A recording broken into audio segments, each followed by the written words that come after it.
ॐ पूर्णमदः पूर्णमिदं पूर्णात् पूर्णमुदच्यते पूर्णस्य पूर्णमादाय पूर्णमेवावशिष्यते।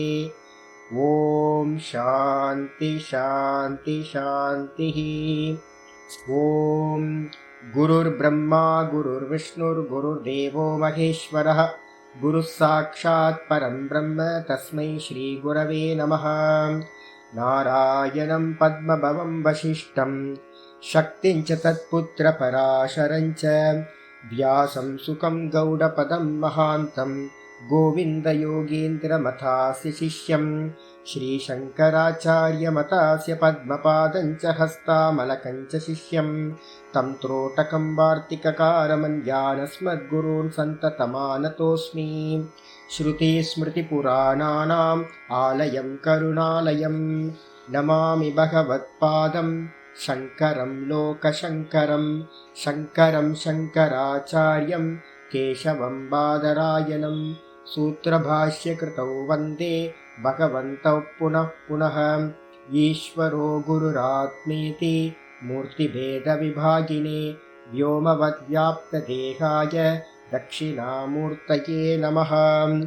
ॐ सदाशिवसमारम्भां शङ्कराचार्यमध्यमाम् अस्मदाचार्यपर्यन्तां वन्दे गुरुपरम्पराम्।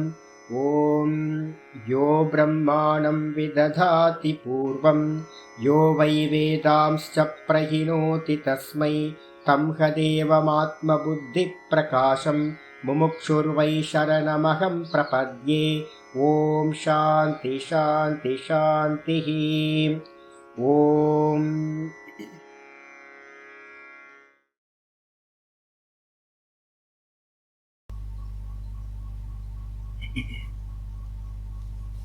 நமஸ்காரம். வேதாந்த சாதனைகளை பத்தி பார்த்துட்டு இருக்கோம். வேதாந்த சாதனைகளை பத்தி பார்க்கும்போது அந்தரங்க சாதனங்கள் பகிரங்க சாதனங்கள் அப்படின்னு பிரிச்சுக்கிட்டோம். சாஸ்திரத்துல அப்படிதான் சொல்லப்பட்டிருக்கு. இந்த அந்தரங்க சாதனங்கள்லயே 3 சாதனங்கள் சொல்லியிருக்கேன். ஸ்ரவணம், மனனம், நிதித்தியாசனம். இப்ப நீங்க எல்லாரும் என்ன பண்ணிட்டு இருக்கீங்க? ஸ்ரவணம் பண்ணிட்டு இருக்கீங்க. வேதாந்த ஸ்ரவணம். இந்த வேதாந்த ஸ்ரவணம் பண்ணிக்கிட்டு இருக்கும் போது கூட வாஸ்தவத்துல இப்போதைக்கு உங்களுக்கு எது பெருசு அப்படின்னா, அந்தரங்கம் அப்படின்னா வெளியில பண்ணக்கூடிய காரியங்கள்லாம் இருக்குல்ல. நீங்க எதெல்லாம் வெளியில பண்ணிருப்பீங்களோ, இந்த பாட்டம் வர்றதுக்கு முன்னாடி ஏதாவது தியானம் பண்ணிருக்கலாம், இல்ல ஜபம் பண்ணிருக்கலாம், இல்ல இந்த பாட்டம் முடிஞ்சதுக்கு பிறகு ஏதாவது நல்ல காரியங்கள்லாம் வெளியில பண்ணலாம். தர்ம காரியங்கள்லாம் நிறைய பண்ணலாம். சொசைட்டிக்காக, நம்மளை சுத்தி இருக்கிறவங்களுக்காக. அப்போ நம்ம பண்ணக்கூடிய வெளியில பண்ணக்கூடிய கர்மங்கள் நல்ல தர்ம காரியங்கள், அதே மாதிரி நம்ம பண்ணக்கூடிய ஜபம், தியானம் முதலியவைகள், இது எல்லாத்தையும் கம்பேர் பண்ணி பார்த்தீங்க அப்படின்னா, இதுக்கும் இந்த ஸ்ரவணத்துக்கும் அதுக்கும் கம்பேர் பண்ணி பார்த்தீங்கன்னா அது எல்லாமே பகிரங்கம்னு ஆயிடும். பகிரங்கம்னா இதுக்கு வெளியில இருக்கிறது, அவுட்டர் சாதனம், அவுட்டர் சைட்ல இருக்கிறது எல்லாமே. அப்போ லௌகிகமான காரியங்களை வச்சுக்கிட்டு எது அந்தரங்கம் உள்ள இருக்கிற சாதனை அப்படின்னா, இந்த ஆத்மாவை பத்தின விசாரம், ஸ்ரவணம். அப்போ இந்த ஸ்ரவணம் பாத்தீங்கன்னா உங்களுக்கு எதை பத்தி பேசுது அப்படின்னா, வெறும் ஆத்மாவை பத்தி மட்டும் காட்டி கொடுக்கறதா இருக்கு. அதே நீங்க வெளியில ஏதாவது பண்ணினீங்க அப்படின்னா, வெளியில பண்ற காரியங்கள் எல்லா காரியங்களுமே எதை காட்டி கொடுக்குதுன்னா, துவைத்தத்திலேயே மனசை வச்சிருக்கு. வெளிமுகமாக எக்ஸ்ட்ரோவெர்ட்டாவே உங்களை கொண்டுட்டு போறதுனால அவைகள் எல்லாமே என்ன அப்படின்னு கேட்டீங்கன்னா பகிரங்கம் அப்படின்னு பேர். இப்ப ஜபம், தியானம் கூட என்ன பண்ணுது அப்படின்னா, உங்களுடைய புத்தியில மனசுல மட்டும்தான் ஆக்ட் பண்றதா இருக்கு. மனசுலதான் பிரதானமா ஜப தியானங்கள் பண்ணப்படுது. அப்போ இது எல்லாமே எங்க இருக்கு அப்படின்னா இந்த பரமஹம்சானந்தால இருக்கிறது. பரமஹம்சானந்தா பாடிய வச்சுக்கிட்டு நிறைய தர்ம காரியங்கள் பண்ற, நிறைய சேவைகள் பண்ற. பரமஹம்சானந்தாவோட மனசை வச்சுக்கிட்டு அவன் என்ன பண்றான், மனசுல வச்சுக்கிட்டு தியானத்தை பண்றான், மனசுனால ஜபத்தை பண்றான். இப்போ இது எல்லாமே எங்க நடக்குது அப்படின்னா இந்த தேகத்துல நடக்குது. அப்போ தேகத்திலையும் சூக்ஷ்ம தேகத்திலையும் நடக்கிற காரியங்கள் பகிரங்கம் அப்படின்னு பேரு. அப்போ இப்ப நம்ம என்ன பண்ணிட்டு இருக்கோம், சிரவணம் பண்ணிட்டு இருக்கோம் அப்படின்னா இது அந்தரங்கம். சிரவணத்துல பாத்தீங்கன்னா எது அப்படின்னா தன்னை பத்தி பேசுறது. அப்போ நான் பரமஹம்சானந்தா, இப்போ நானை மட்டும் பேசுற காரியம், ஆத்மாவை மட்டும் பேசுற காரியங்கள், விசாரம் பண்ணக்கூடிய காரியங்களுக்கு அந்தரங்க சாதனம்னு பேரு. இப்போ பகிரங்கம் அந்தரங்கத்துல நம்ம ஏன் ஜபம் ஏதாவது பண்ணக்கூடாது, ஒரு தியானம் பண்ணக்கூடாது, ஆத்மாவை ஏன் சிரவணம் பண்ணணுமா அப்படின்னு கேட்டீங்கன்னா, வாஸ்தவத்துல இந்த ஆத்மா பாத்தீங்க அப்படின்னா நாம ரூபம் இல்லாத நிர்குணமான தத்துவம். அது மட்டும் இல்லாம இதுதான் ஆதாரமா இருக்கிறது. ஃபர்ஸ்ட் பர்சன் இருக்கிறதுனாலதான் நீங்க செகண்ட் பர்சன் தேர்ட் பர்சனே வரப்போகுது. அப்ப நான் இல்லை அப்படின்னா நானுக்கு அந்நியமா இந்த தேகம் இருக்க போறதில்ல, இந்த தேகத்துக்கு அந்நியமா இதுக்கு அப்புறம் பாத்தீங்கன்னா இந்த ஜெகத் இருக்க போறது. ஃபர்ஸ்ட் பர்சன் யாரு, நான் தான். இப்ப நீங்க லோக்கத்துல எல்லாம் போய் ஃபர்ஸ்ட் பர்சன் யாருன்னு கேட்டா என்ன சொல்லுவாங்க, தேகத்தை தான் நான் தான் ஜி அப்படின்னு சொல்லுவாங்க, பரமஹம்சானந்தான். நம்ம ஃபர்ஸ்ட் பர்சன் யார சொல்றோம் அப்படின்னு கேட்டீங்கன்னா ஆத்மா தான் ஃபர்ஸ்ட் பர்சன். ஆத்மாவை வச்சுக்கிட்டு தான் இந்த தேகம் இருக்கு, ஆத்மாவை வச்சுக்கிட்டு தான் இந்த ஜெகத் இருக்கு. அப்போ இந்த ஃபர்ஸ்ட் பர்சனா இருக்கக்கூடிய இந்த ஆத்மாவை ஆதாரமா இருக்கிறத, நாம ரூப குணங்கள் எதுவுமே இல்லாதத, வாக்குக்கும் மனசுக்கும் எட்டாத தத்துவத்தை இப்ப நம்ம என்ன பண்ண முடியும் அப்படின்னா அதை பத்தி விசாரம் பண்றோம். நமக்கு அதை பத்தின தெளிவான சிந்தனை இல்லை. அப்போ தியானம் சித்திக்குமா அப்படின்னு கேட்டீங்கன்னா, யாரு சிரவணம் முறையா பண்ணாம ஆத்மாவை பத்தி தெரியாம தியானம் பண்றாங்களோ, ஆத்ம தியானம்னு பேர் வேற சொல்றாங்களோ, இப்ப பாத்தீங்கன்னா ரமணாசிரமத்துல நிறைய பேர் வராங்க, நல்ல ஆட்களும் இருக்காங்க, நிறைய பூர்வ ஜென்ம சம்ஸ்காரத்தினால வந்தவங்க நிறைய இருக்காங்க. அதே மாதிரி நிறைய இடத்துல இந்தியா ஃபுல்லா பாத்தீங்கன்னா நான் திருவண்ணாமலையில இருக்கிறதுனால பகவானோட இதை சொல்றேன். நான் எல்லா இடங்கள்லயும் தியானம் அப்படின்னு எங்கெல்லாம் நடக்குதோ அங்க எல்லாம் பப்ளிக் உட்காருவாங்க, எல்லாம் பண்ணுவாங்க. அதுல கொஞ்சம் பேருக்கு, ஒரு 10% பீப்புளுக்கு இல்ல 20% பூர்வ ஜென்ம சம்ஸ்காரத்தினால அந்த ஆத்மாவை பத்தின கொஞ்சம் நாலேஜ் இருக்கலாம்னு நம்புறேன் நான்.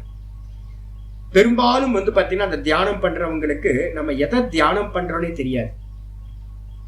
ஆத்ம தியானம் சொல்லுவாங்களுடைய ஆத்மாவை தியானம் பண்ண முடியாது. இப்ப நல்லா மனசுல புரிஞ்சுங்க, ஆத்மாவை தியானம் செய்ய முடியாது. யாரு கேட்டாலும் எப்ப கேட்டாலும் தூக்கத்துல எந்திரிச்சு கேட்டா கூட இந்த வார்த்தையை நீங்க நல்லா சொல்லணும், ஆத்மாவை தியானம் செய்ய முடியாது. ஆத்மா ஏன் அப்படின்னா ஆத்மா ஆப்ஜெக்ட் இல்ல, ஆத்மா சப்ஜெக்ட். அப்போ சப்ஜெக்டா இருக்கிற இந்த ஆத்மாவை தியானம் பண்ண முடியாது, இத மனசுனால சிந்திக்க முடியாது. சிந்திச்சாதான் நீங்க தியானம் பண்ண முடியும். மனசுக்கு அது விஷயம் இல்லை. ஏன் அப்படின்னா அது இந்திரியங்களுக்கு விஷயம் இல்லை. எது இந்திரியங்களுக்கு விஷயமா இருக்கோ, கண்ணு காது மூக்கு வாய்க்கு விஷயமா இருக்கோ அதை தான் மனசுல சிந்திக்க முடியும். எது மனசுல சிந்திக்க முடியுமோ அதை தான் நம்ம என்ன பண்ண முடியும், அதுலயே கான்சென்ட்ரேட் பண்ணி மனசுல தியானம் பண்ண முடியும். அப்போ இந்த ஆத்மா இந்திரியங்களுக்கு விஷயம் இல்லை, அதனால மனசுக்கு விஷயம் இல்லை. அதனால அந்த ஆத்மாவை என்ன பண்ண முடியாது, தியானம் பண்ண முடியாது. ஃபர்ஸ்ட் நம்ம ஸ்டெப் தெரிஞ்சுக்கணும், ஆத்மாவை தியானம் செய்ய முடியாது. நம்ம எதையெல்லாம் தியானம் பண்றோமோ அது எல்லாம் ஆத்மாவிற்கு வேறானது. மனசு பாத்தீங்கன்னா அதுக்கு ஒரு கெப்பாசிட்டி இருக்கு. என்ன கெப்பாசிட்டினா, அது ஏதாவது ஒரு நாமத்தையோ ஏதாவது ஒரு ரூபத்தையோ ஏதாவது ஒரு குணத்தையோ சிந்திக்கும். நிர்விஷயத்தை சிந்திக்கிற சாமர்த்தியம் இந்த மனதிற்கு இல்லை. நிர்விஷயத்தை சிந்திக்க முடியாது. ஆகாரம், எந்த ஒரு ஃபார்மும் இல்லாத, ரூபம் இல்லாத ஒரு தத்துவத்தை சிந்திக்க முடியாது. அப்ப சிந்தனை அப்படின்னாவே நமக்கு எங்க வந்துருது, விஷயம் வந்துடும். ஆனா ஆத்மா பாத்தீங்கன்னா விஷயம் அல்ல, ஆப்ஜெக்ட் இல்லவே இல்லை ஆத்மா. அப்போ ஆத்மா விஷயம் இல்லைன்னு எது மூலமா தெரியும்? இந்த சிரவணம் பண்ற காலத்துலதான் உங்களுக்கு இந்த ஆத்மாவை பத்தின லட்சணங்கள் எல்லாம் சொல்றோம். நம்ம தத்துவபோதத்துல பார்த்திருக்கோம்ல, அவஸ்தாத்ரய அதீதா, அவஸ்தாத்ரய சாட்சி, தேகத்ரய அதீதா, 3 தேகங்களை கடந்தது, ஸ்தூல சூக்ஷ்ம காரண ஷரீராத் வதிரிக்தஹ, 3 ஷரீரங்களுக்கு வேறானது, கடந்தது. அதே மாதிரி பஞ்ச கோஷாதீத, 5 கோஷங்களையும் கடந்தது. அது அப்புறம் வந்து பாத்தீங்கன்னா 3 அவஸ்தைகளுக்கும் சாட்சியாக இருப்பது. சரி, அது எப்படிப்பட்டது? சச்சிதானந்த சுரூபா. இதுதான். அப்போ இந்த தத்துவத்தை தெரிஞ்சுக்கிறதுக்கு நம்ம என்ன பண்ண வேண்டியிருக்கு அப்படின்னா, ஒவ்வொன்றையும் விசாரம் பண்ண வேண்டியிருக்கு. அப்போ விசாரம் பண்ணினாதான் நமக்கு என்ன தெரியும்னா, ஆத்மானா என்ன அப்படின்னு தெரியும். அப்படி தெரியாம நம்ம தியானத்துல உட்கார்ந்தோம் அப்படின்னா, தியானத்தை பண்றதுக்கு அநேக விஷயங்கள் லோகத்துல இருக்கு. நீங்க பண்றது எதுவுமே ஆத்ம தியானமா இருக்கு, அதான தியானம் சம்பவிக்கும். எதை வேணாலும் நம்ம தியானிக்க முடியும். ஆப்ஜெக்டா இருக்கிறது எவ்வளவு வேணா தியானிக்கலாம். ஸ்தூல வஸ்துக்களை தியானிக்க முடியும். அதே மாதிரி ஈஸ்வர ரூபங்கள், சூக்ஷ்மம்னு பேரு, சூக்ஷ்ம தியானங்கள், சகுன ஈஸ்வர தியானங்கள் அப்படின்னு நிறைய சாஸ்திரங்கள்ல சொல்லப்பட்டிருக்கு. இப்ப வந்து எனக்கு கிருஷ்ணர் வந்து பாத்தீங்கன்னா இஷ்ட தேவதா. இப்ப நான் என்ன பண்ணுவேன் அப்படின்னா, ஏதாவது ஒரு பாகவதத்துல இருக்கிற ஏதாவது ஒரு குசேலனோட கதையை நான் எடுத்து வச்சுக்கிட்டேன் அப்படின்னா, குசேலனோட கதையை படிச்சாலோ இல்ல வேற ஏதாவது ஒரு சின்ன கதையை படிச்சாலும் எனக்கு வந்து பாத்தீங்கன்னா மனசு வந்து பாத்தீங்கன்னா பிரசன்னம் ஆயிடும். அதை நினைச்சுக்கிட்டு நான் வந்து பாத்தீங்கன்னா ஆனந்தமா இருப்பேன். எப்படி இருக்கும், ஒரு சின்ன பையன் வந்து பாத்தீங்கன்னா வாயை திறந்து காட்டுறான். வாயை திறந்து காட்டினா வந்து பாத்தீங்கன்னா மொத்த பிரம்மாண்டமா அவனோட வாய்க்குள்ள தெரியுது. அந்த அம்மா வந்து பாத்தீங்கன்னா என்ன பாக்கியம் பண்ணியிருக்கா யோசிச்சு பாருங்க. கிருஷ்ணன் மாதிரி ஒரு குழந்தை பிறக்கிறதுக்கு என்ன பாக்கியம் பண்ணியிருப்பா அந்த அம்மா. எனக்கு அந்த பாக்கியம் கிடைக்கலையா அப்படின்னு எனக்கு வந்து பாத்தீங்கன்னா பாவம் வந்து கிரியேட் ஆகும்.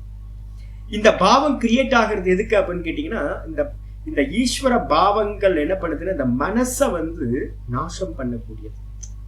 திருவிளையாடற் புராணத்தை எடுத்துக்கிட்டீங்க அப்படின்னா, நம்ம தமிழ்நாட்டுல நிறைய ஈஸ்வரனை பத்தின ஸ்டோரிலாம் நிறைய சொல்லப்பட்டிருக்கு. இதெல்லாம் நீங்க பண்ணும்போது உங்களுக்கு என்ன கிடைக்கும் அப்படின்னா, இந்த மனசுல இருக்கக்கூடிய அழுக்குகள் எல்லாமே நாசமாகும். ஈஸ்வரன் இடத்துல ஒரு பிரேம பக்தி வந்து பாத்தீங்கன்னா உண்டாகும். அப்போ ஒரு நாமம், ஒரு ரூபம், அதுக்கப்புறம் ஒரு குணம், இந்த குணத்தை பத்தி பேசுறதுக்காக தான் எல்லா ஸ்டோரியும், ஈஸ்வர ஸ்டோரி எல்லாமே செய்யப்பட்டிருக்கு. நம்ம கதை கேட்டுட்டு போறதுக்காக கதை சொல்றது பிரதானம் இல்லவே இல்லை. அந்த கதையை வந்து பாத்தீங்கன்னா கேட்ட மாத்திரத்துல கண்ணை மூடி வந்து பாத்தீங்கன்னா அந்த பாவிக்கிறது இருக்கு பாருங்க, அந்த பாவிக்கிறது தான் வந்து பாத்தீங்கன்னா இங்க முக்கியமானது. அப்போ நான் இங்க முக்கியமா என்ன சொல்ல வரோம்னா, நீங்க எதை தியானிச்சாலும் அதிகபட்சம் எதை தியானிக்கலாம் அப்படின்னா, ஈஸ்வரனோட சகுன ரூபங்களையோ இல்ல நாமத்தையோ, ஓம் நம சிவாய, ஓம் நமோ நாராயணாய, இல்ல அப்படின்னா அவனுடைய கல்யாண குணங்கள், அவனுடைய குணங்களையோ இல்ல திருவிளையாடலையோ அதை சிந்திக்கிறது தான் வந்து பாத்தீங்க அப்படின்னா இங்க பண்ண முடியும். வேற எதுவும் மனசுனால பண்ண முடியாது. அப்போ மனசினால உண்டாகக்கூடிய தியானங்கள் எல்லாமே விஷயமா தான் இருக்கும், நாம ரூப குண கருமங்களோடு கூடியதா தான் இருக்கும். ஆனா ஆத்மா வந்து பாத்தீங்கன்னா அந்த சகுனத்தையும் கடந்தது, அது நிர்குணமானது. இந்த நான் அப்படின்னு எந்த நாமமும் இல்ல, ரூபமும் இல்லை. அப்ப வேற என்ன இருக்கு? வெறும் சுகஸ்வரூபா, சுகேன சம்ஸ்பர்ஷக அப்படின்னு சாஸ்திரம் சொல்லுது.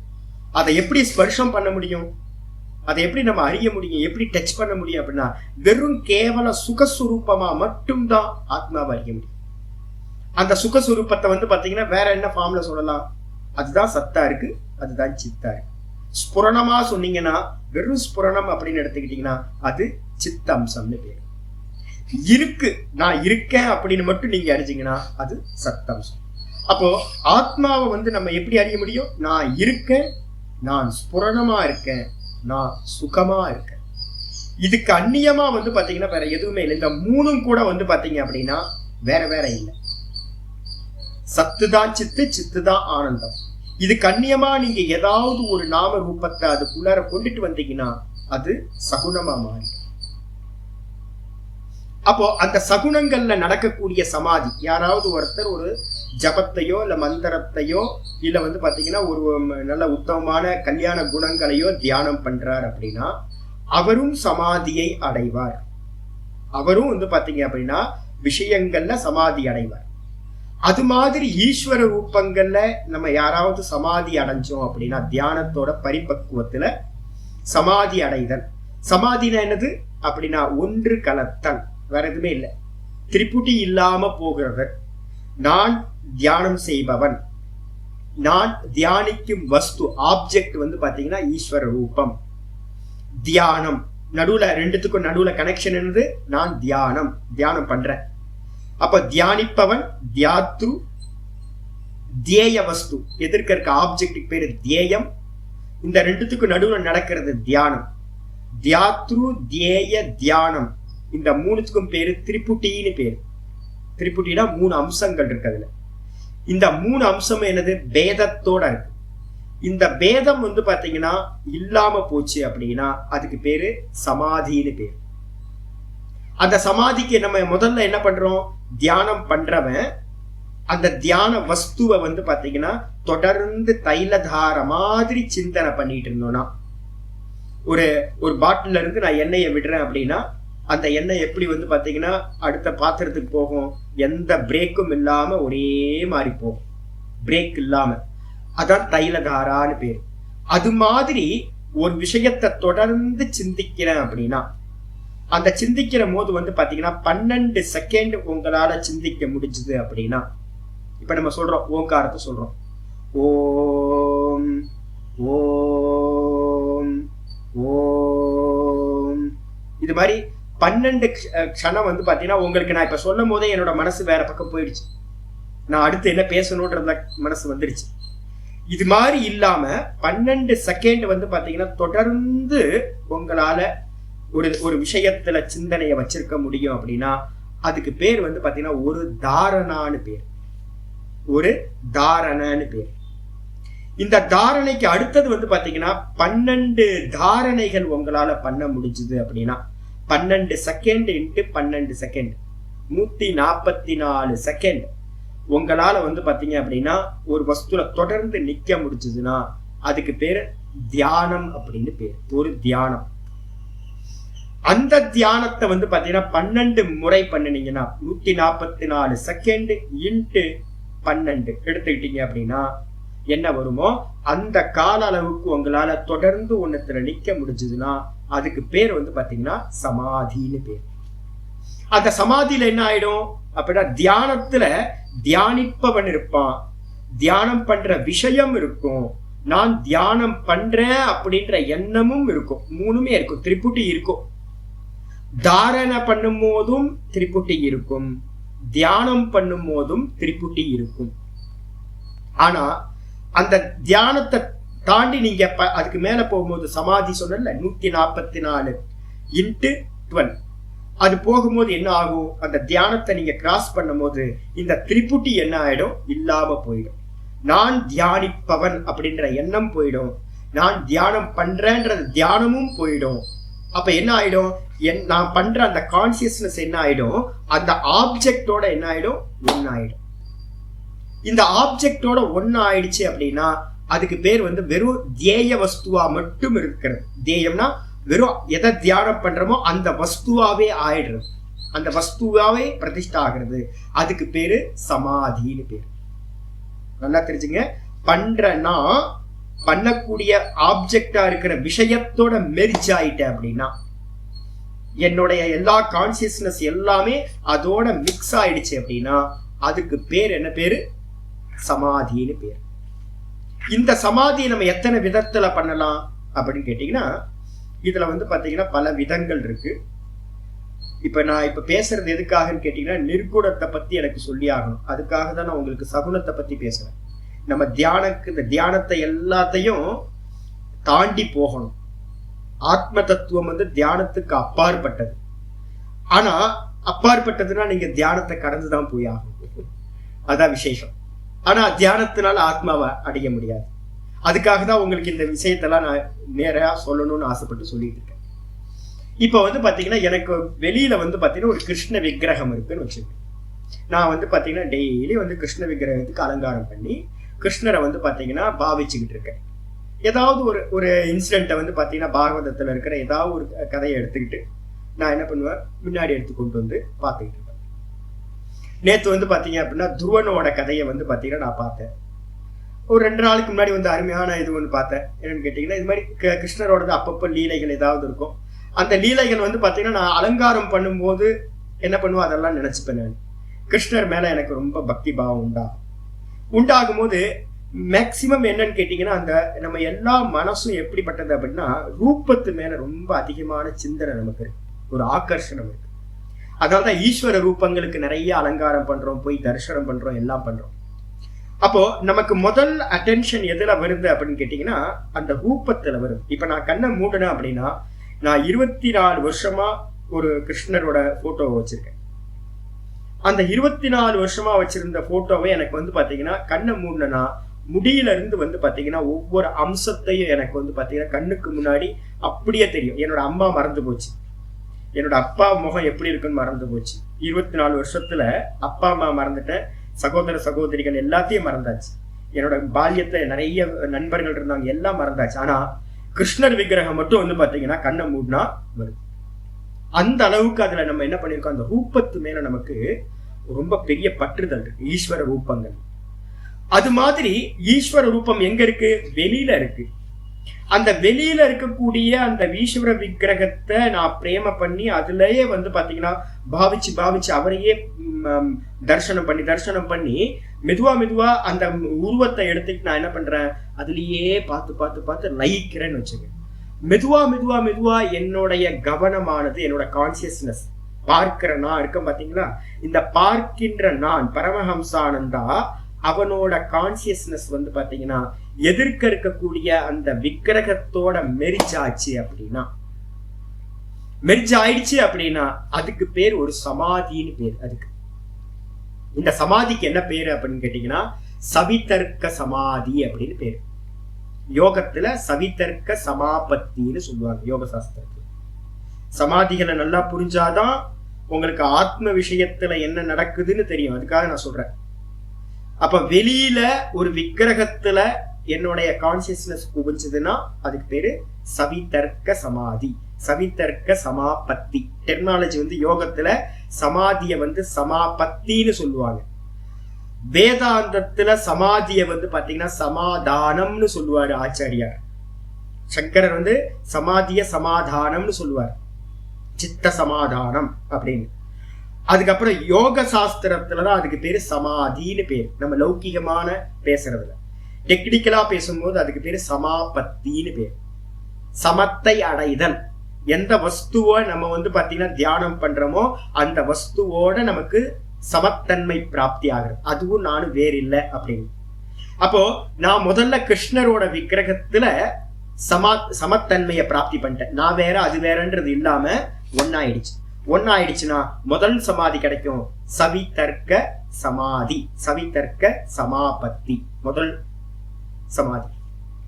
நான் என்ன பண்றேன், இன்னும் எனக்கு அதுல அபியாசம் அதிகமாக நான் என்ன பண்றேன், அதை பார்த்துக்கிட்டு இருக்கும் போதே எனக்கு வந்து பாத்தீங்கன்னா அதோட சமாதி அவஸ்தை அதிகமாயி அந்த விக்கிரகம் இருக்குல்ல பஞ்சலோகம், பஞ்சலோக விக்கிரகம் என்ன தத்துவம் அப்படின்னு கேட்டீங்கன்னா பிருத்திவி தத்துவம்னு பேர். இப்ப நம்ம எதெல்லாம் ஸ்தூலமா இருக்கோ அதெல்லாம் பிருத்திவி தத்துவம். நம்ம இதுல பார்த்திருக்கோம் பஞ்சபூதங்கள்ல பிருத்திவி தத்துவம். இது நம்ம டேபிள், மரம், செடி, இந்த மெட்டல் எல்லாமே பஞ்சலோகங்கள், பஞ்சபூதங்கள்ல. அதுல வந்து பிருத்திவி தத்துவம். அந்த பிருத்திவி தத்துவத்துல என்ன இருக்குன்னா 2 அம்சம் இருக்கு, நம்ம பார்த்திருக்கோம். என்னன்னு கேட்டீங்கன்னா இப்ப நம்ம பார்க்கிற விக்கிரகங்கள் எல்லாமே ஸ்தூல லோகங்கள் எல்லாமே பஞ்சீகரணம் செய்யப்பட்ட ஸ்தூல பூதங்கள்.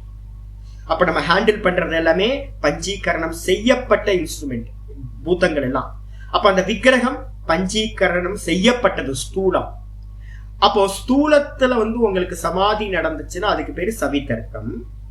இதே வந்து எனக்கு சமாதி அவஸ்தா இன்னும் அதிகமாகும் போது என்ன நடக்கும் அப்படின்னு கேட்டீங்கன்னா அந்த தன்மாத்திரைகள் சொல்லியிருக்கேன் பாத்தீங்களா, சூக்ஷ்ம பூத்தங்கள். அந்த சூக்ஷ்ம பூத்தங்கள் பஞ்சீகரணம் நடக்காதது, பியூர்.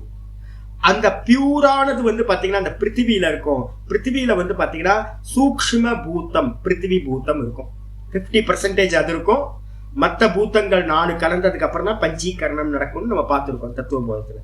அப்ப 50% பிருத்திவி தத்துவம் வந்து பாத்தீங்கன்னா வெறும் தன்மாத்திரையா இருக்கும், வெறும் சூக்ஷ்ம பூத்தமா இருக்கும். கண்ணுக்கு தெரியுமா?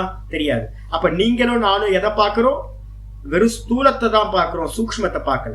தன்மாத்திரை இந்திரியத்துக்கு விஷயம் அல்ல, அதீந்திரியம் சொல்லுவாங்க. அப்போ என்னுடைய சமாதி அவஸ்தா வந்து இன்க்ரீஸ் ஆகும் போது என்ன ஆகும்னா என்னோட கான்சியஸ்னஸ் என்ன ஆகும் கேட்டீங்கன்னா அந்த ஸ்தூல விக்கிரகத்துல லயமாகாம, கிருஷ்ண விக்கிரகத்தை நான் பார்ப்பேன். ஆனா கிருஷ்ண விக்கிரகத்தை பார்த்து அதை தாண்டி நான் என்ன பண்ணுவேன்னு கேட்டீங்கன்னா அதோட தன்மாத்திரையில போய் எனக்கு சூக்ஷ்ம பூத்தத்துல போய் லயமாயிடும். பிருத்திவி தன்மாத்திரான்னு பேரு, கந்தம் அப்படின்னு பேரு.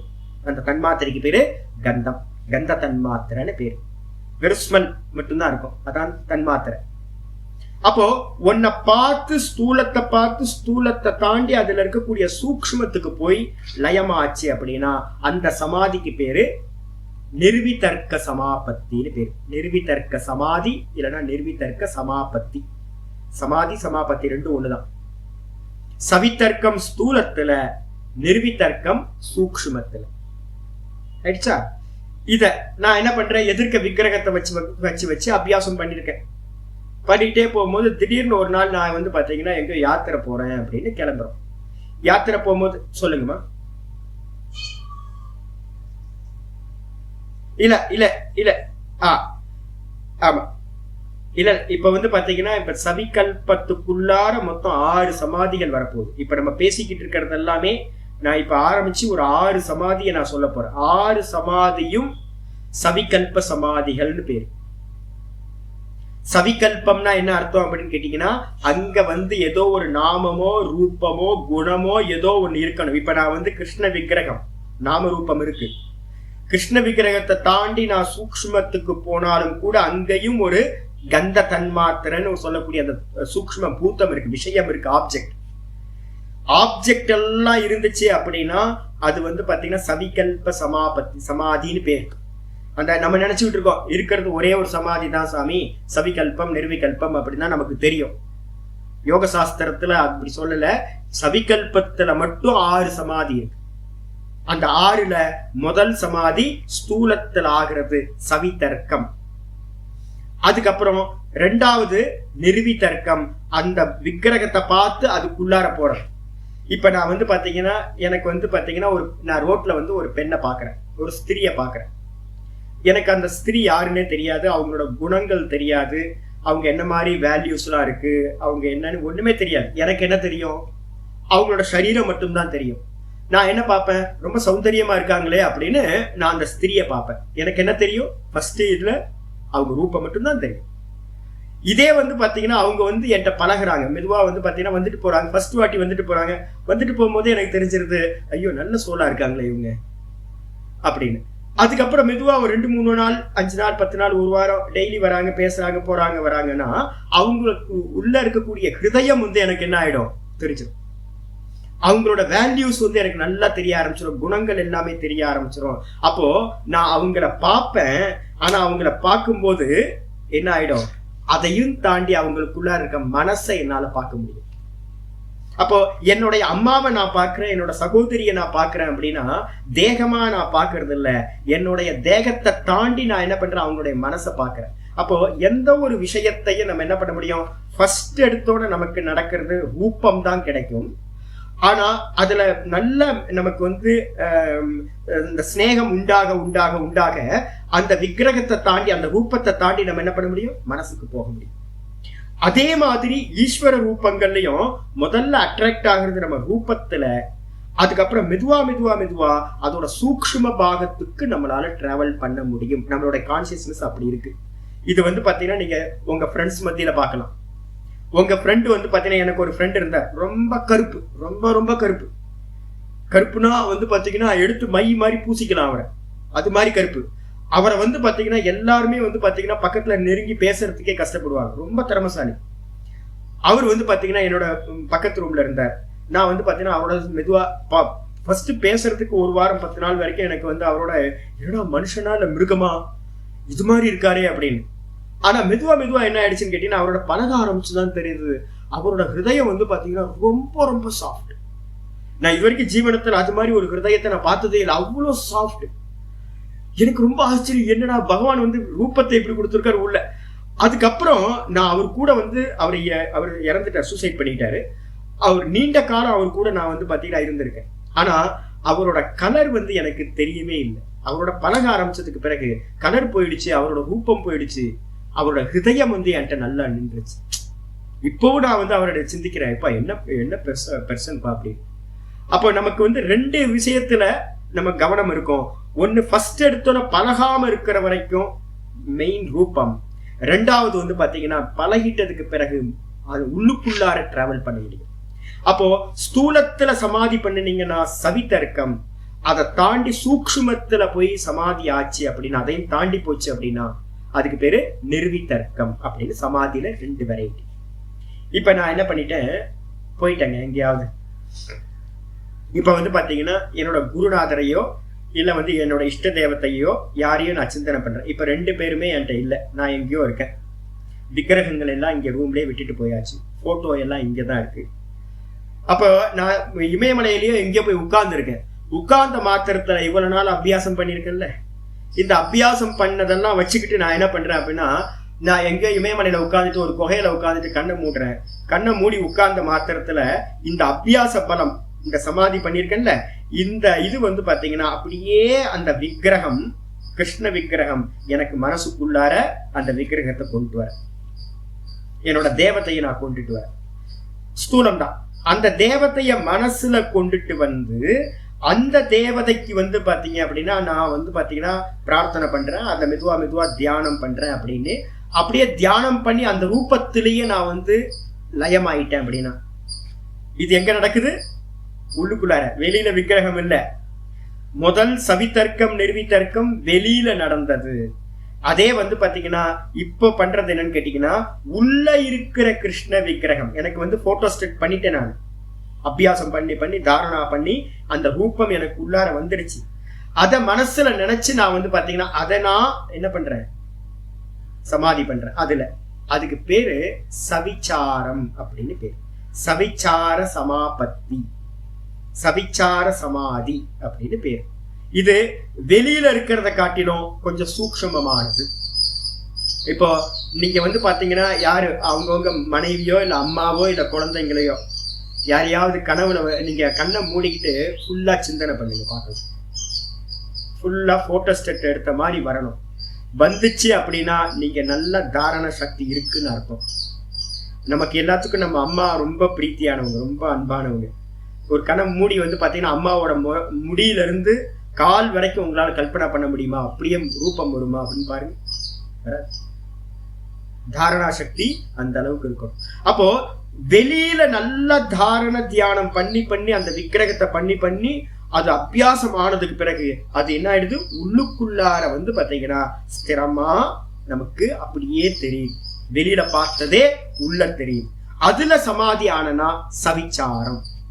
அதே மாதிரி அந்த உள்ள தெரிஞ்ச விக்கிரகத்திலேயே இன்னும் மெதுவா கண்ண மூடி இன்னும் அதிகமா அதை அபியாசம் பண்ணும் போது உள்ள இருக்கிற விக்கிரகத்தோட உள்ள இன்னும் டிராவல் பண்ணும். எப்படி வெளியில விக்கிரகம் அதுல சூக்ஷ்மத்துக்கு போச்சோ அதே மாதிரி உள்ள இருக்கிற தெரிகிற அந்த விக்கிரகத்தை தாண்டி அதுக்குள்ளார இருக்கிற சூக்ஷ்மத்துக்கு போகும். அப்படி சூக்ஷ்மத்துக்கு போச்சுன்னா அந்த சமாதிக்கு பேரு நிர்விசார சமாதின்னு பேரு.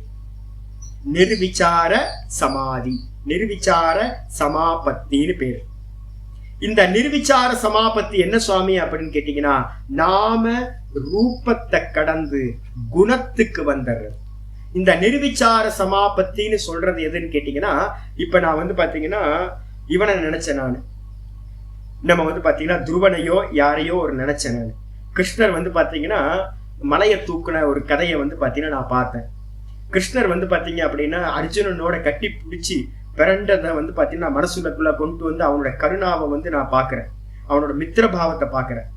இது மாதிரி குணங்களை நம்ம தியானம் பண்றோம்னா அந்த குண தியானம்னு பேரு. அந்த குண தியானம் எல்லாமே வந்து பாத்தீங்கன்னா இந்த நிர்விசாரம்னு சொல்லக்கூடியதுல வந்துடும். குணம் வந்து பாத்தீங்கன்னா ரொம்ப சட்டிலானது, ரொம்ப சட்டில். நாமம் ரூபத்தை காட்டிலும் அந்த குணம் ரொம்ப மைனூட்டானது. அப்போ அந்த மைனூட்டா இருக்கிற அதுல போய் சூக்ஷ்மமானதுல போய் நம்ம சமாதி பண்ணணும்னா அதுக்கு பேரு நிர்விசார சமாபத்தி, நிர்விசார சமாதி அப்படின்னு பேரு. அப்போ வெளியில ரெண்டு, வெளியில கிருஷ்ண விக்கிரகம், கிருஷ்ண விக்கிரகத்தை தாண்டி சூக்ஷ்மம், அதே விக்கிரகத்தை மனசுல கொண்டு வந்து உள்ள வச்சு அதுல ஒண்ணு, அதுக்கப்புறம் அதை தாண்டி உள்ள குணத்துக்கு போறோம் அப்படின்னா மொத்தம் உள்ள ரெண்டு, வெளியில ரெண்டு, மொத்தம் 4 சமாதி. இது வந்து பாத்தீங்க அப்படின்னா இந்த 4த்துக்கும் பேர் வந்து பாத்தீங்கன்னா கிராகிய சமாதிகள்னு பேர். டெக்னிக்கலா இருக்கும், இருந்தாலும் நீங்க இது பண்ணீங்க. கிராகியம்னா என்ன அப்படின்னா நம்ம கிரகணம் பண்றோம், விஷயம்னு அர்த்தம். கிராகிய சமாதிகள்னா என்ன அர்த்தம்? கிராகிய சமாபத்தின்னு பேரு. இதுக்கு என்ன மீனிங் அப்படின்னா விஷயத்துல சமாதி. அது ஸ்தூலமா வெளியில இருந்தாலும் விஷயம், கிருஷ்ணர்ன்றது ஒரு விஷயம். கிருஷ்ணரை தாண்டி நான் உள்ள போனாலும் விஷயம், அதை நான் மனசுக்குள்ளார வச்சு தியானம் பண்ணாலும் விஷயம், அந்த கிருஷ்ண விக்கிரகத்துக்கு உள்ளார நான் போனாலும் விஷயம். அப்ப இந்த 4மே வந்து பாத்தீங்கன்னா விஷயம், ஆப்ஜெக்ட். இதுல ரொம்ப பெஸ்ட் எது அப்படின்னு கேட்டீங்கன்னா இந்த நிர்விசார சமாபத்தின்றதுதான் இந்த விஷயத்திலே ரொம்ப டாப் லெவல். இதுதான் இந்த நம்ம இந்தியால வந்து பாத்தீங்கன்னா எந்த புராணங்கள், இதிகாசங்கள், எல்லா கடவுளர்களுக்கும், எல்லா ஈஸ்வரங்களுக்கும், அம்பால எடுத்துக்கிட்டீங்கன்னா நிறைய ஸ்டோரி, விநாயகர் எடுத்துக்கிட்டீங்கன்னா விநாயக புராணம், விநாயகர் சதுர்த்தி அன்னைக்கு நம்ம இது பண்ற விநாயக புராணம் வந்துடும். முருகனுக்கு எடுத்துக்கிட்டீங்க அப்படின்னா சுப்பிரமணியருக்கு வந்து பாத்தீங்கன்னா அவ்வளோ கதைகள். அதே மாதிரி விஷ்ணுக்கு எடுத்துக்கிட்டீங்கன்னா விஷ்ணு புராணம் நிறைய கதைகளை சொல்லுது, பாகவதம் இருக்கு. சிவன் எடுத்துக்கிட்டீங்கன்னா சிவபுராணம், ஸ்காந்த புராணம்னு ரொம்ப பிரம்மாண்டமா இருக்கு. அப்போ 6 கடவுளர்களுக்கும் என்ன பண்ணிருக்கு அப்படின்னு கேட்டீங்கன்னா நிறைய ஸ்டோரிஸ் வந்து பண்ணிருக்கு. எதுக்காக ஸ்டோரி பண்ணிருக்கு அப்படின்னா அவங்களோட அந்த ஸ்டோரிய வந்து பாத்தீங்கன்னா தியானம் பண்றதுனால உங்களுக்கு என்ன கிடைக்கும்? நிர்விசார சமாதி கிடைச்சிடும். அப்ப ஒரு ஷார்ட்கட் என்னது அப்படின்னா நான் இப்ப சொன்ன ஒவ்வொன்றுத்தலியா போறது, சவித்தர்க்கம், நிர்வித்தர்க்கம், சவிச்சாரம், நிர்விச்சாரம் அப்படின்னு 4வது நிலைய போறது. இந்த 4வது நிலைய அடையறதுக்கு வந்து பாத்தீங்கன்னா உங்களுக்கு வந்து இந்த ஸ்டெப்ஸே போக வேணாம். நீங்க மீராபாய் மாதிரியோ ஒரு உயர்ந்த ஆளா இருந்தீங்க அப்படின்னா பக்தியோட பாவத்துல அந்த நிர்விச்சார சமாதியை பிராப்தி பண்ணிடலாம். அதுக்கு பேர் என்ன பேருனா பாவ சமாதின்னு சொல்லுவாங்க. இந்த நிர்விச்சாரத்துல அந்த குணங்கள்ல வந்து சமாதி ஆனீங்கன்னா அதுக்கு பேரு பாவ சமாதின்னு பேரு. இது ஒரு வெரைட்டி, பாவ சமாதியில ஒரு வெரைட்டி. இன்னொன்னு அட்வான்ஸ் ஒரு பாவ சமாதி இருக்கு.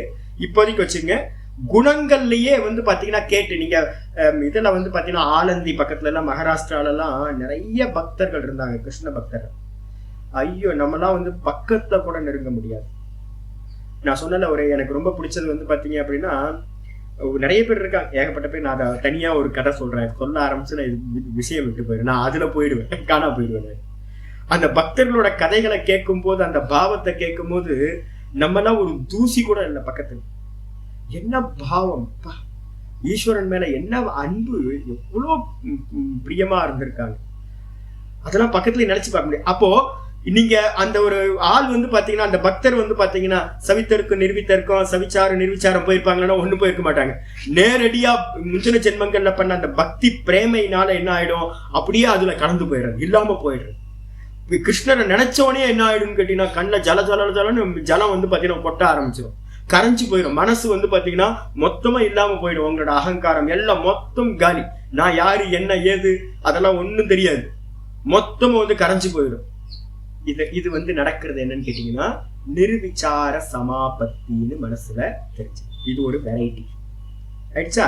இது 4த்துக்கு என்ன பேருன்னு சொல்லியிருக்கோம்? கிராகிய சமாபத்திகள். கிராகியம் அப்படின்னா விஷயங்கள் அப்படின்னு அர்த்தம், ஆப்ஜெக்ட்னு அர்த்தம். இந்த 4. இதுக்கு அடுத்தது, சரி நீங்க எதனால பாத்தீங்க, எதனால நீங்க பாத்தீங்க ரூபத்தை, ஆப்ஜெக்ட? கண்களால தானே பாத்தீங்க. ஒரு ரூபம் இருக்கு, கிருஷ்ண விக்கிரகம் இருக்கு அப்படின்னா விஷயத்தை நம்ம பாக்குறோம், கண்களால பாக்குறோம். சொல்லுங்கம்மா.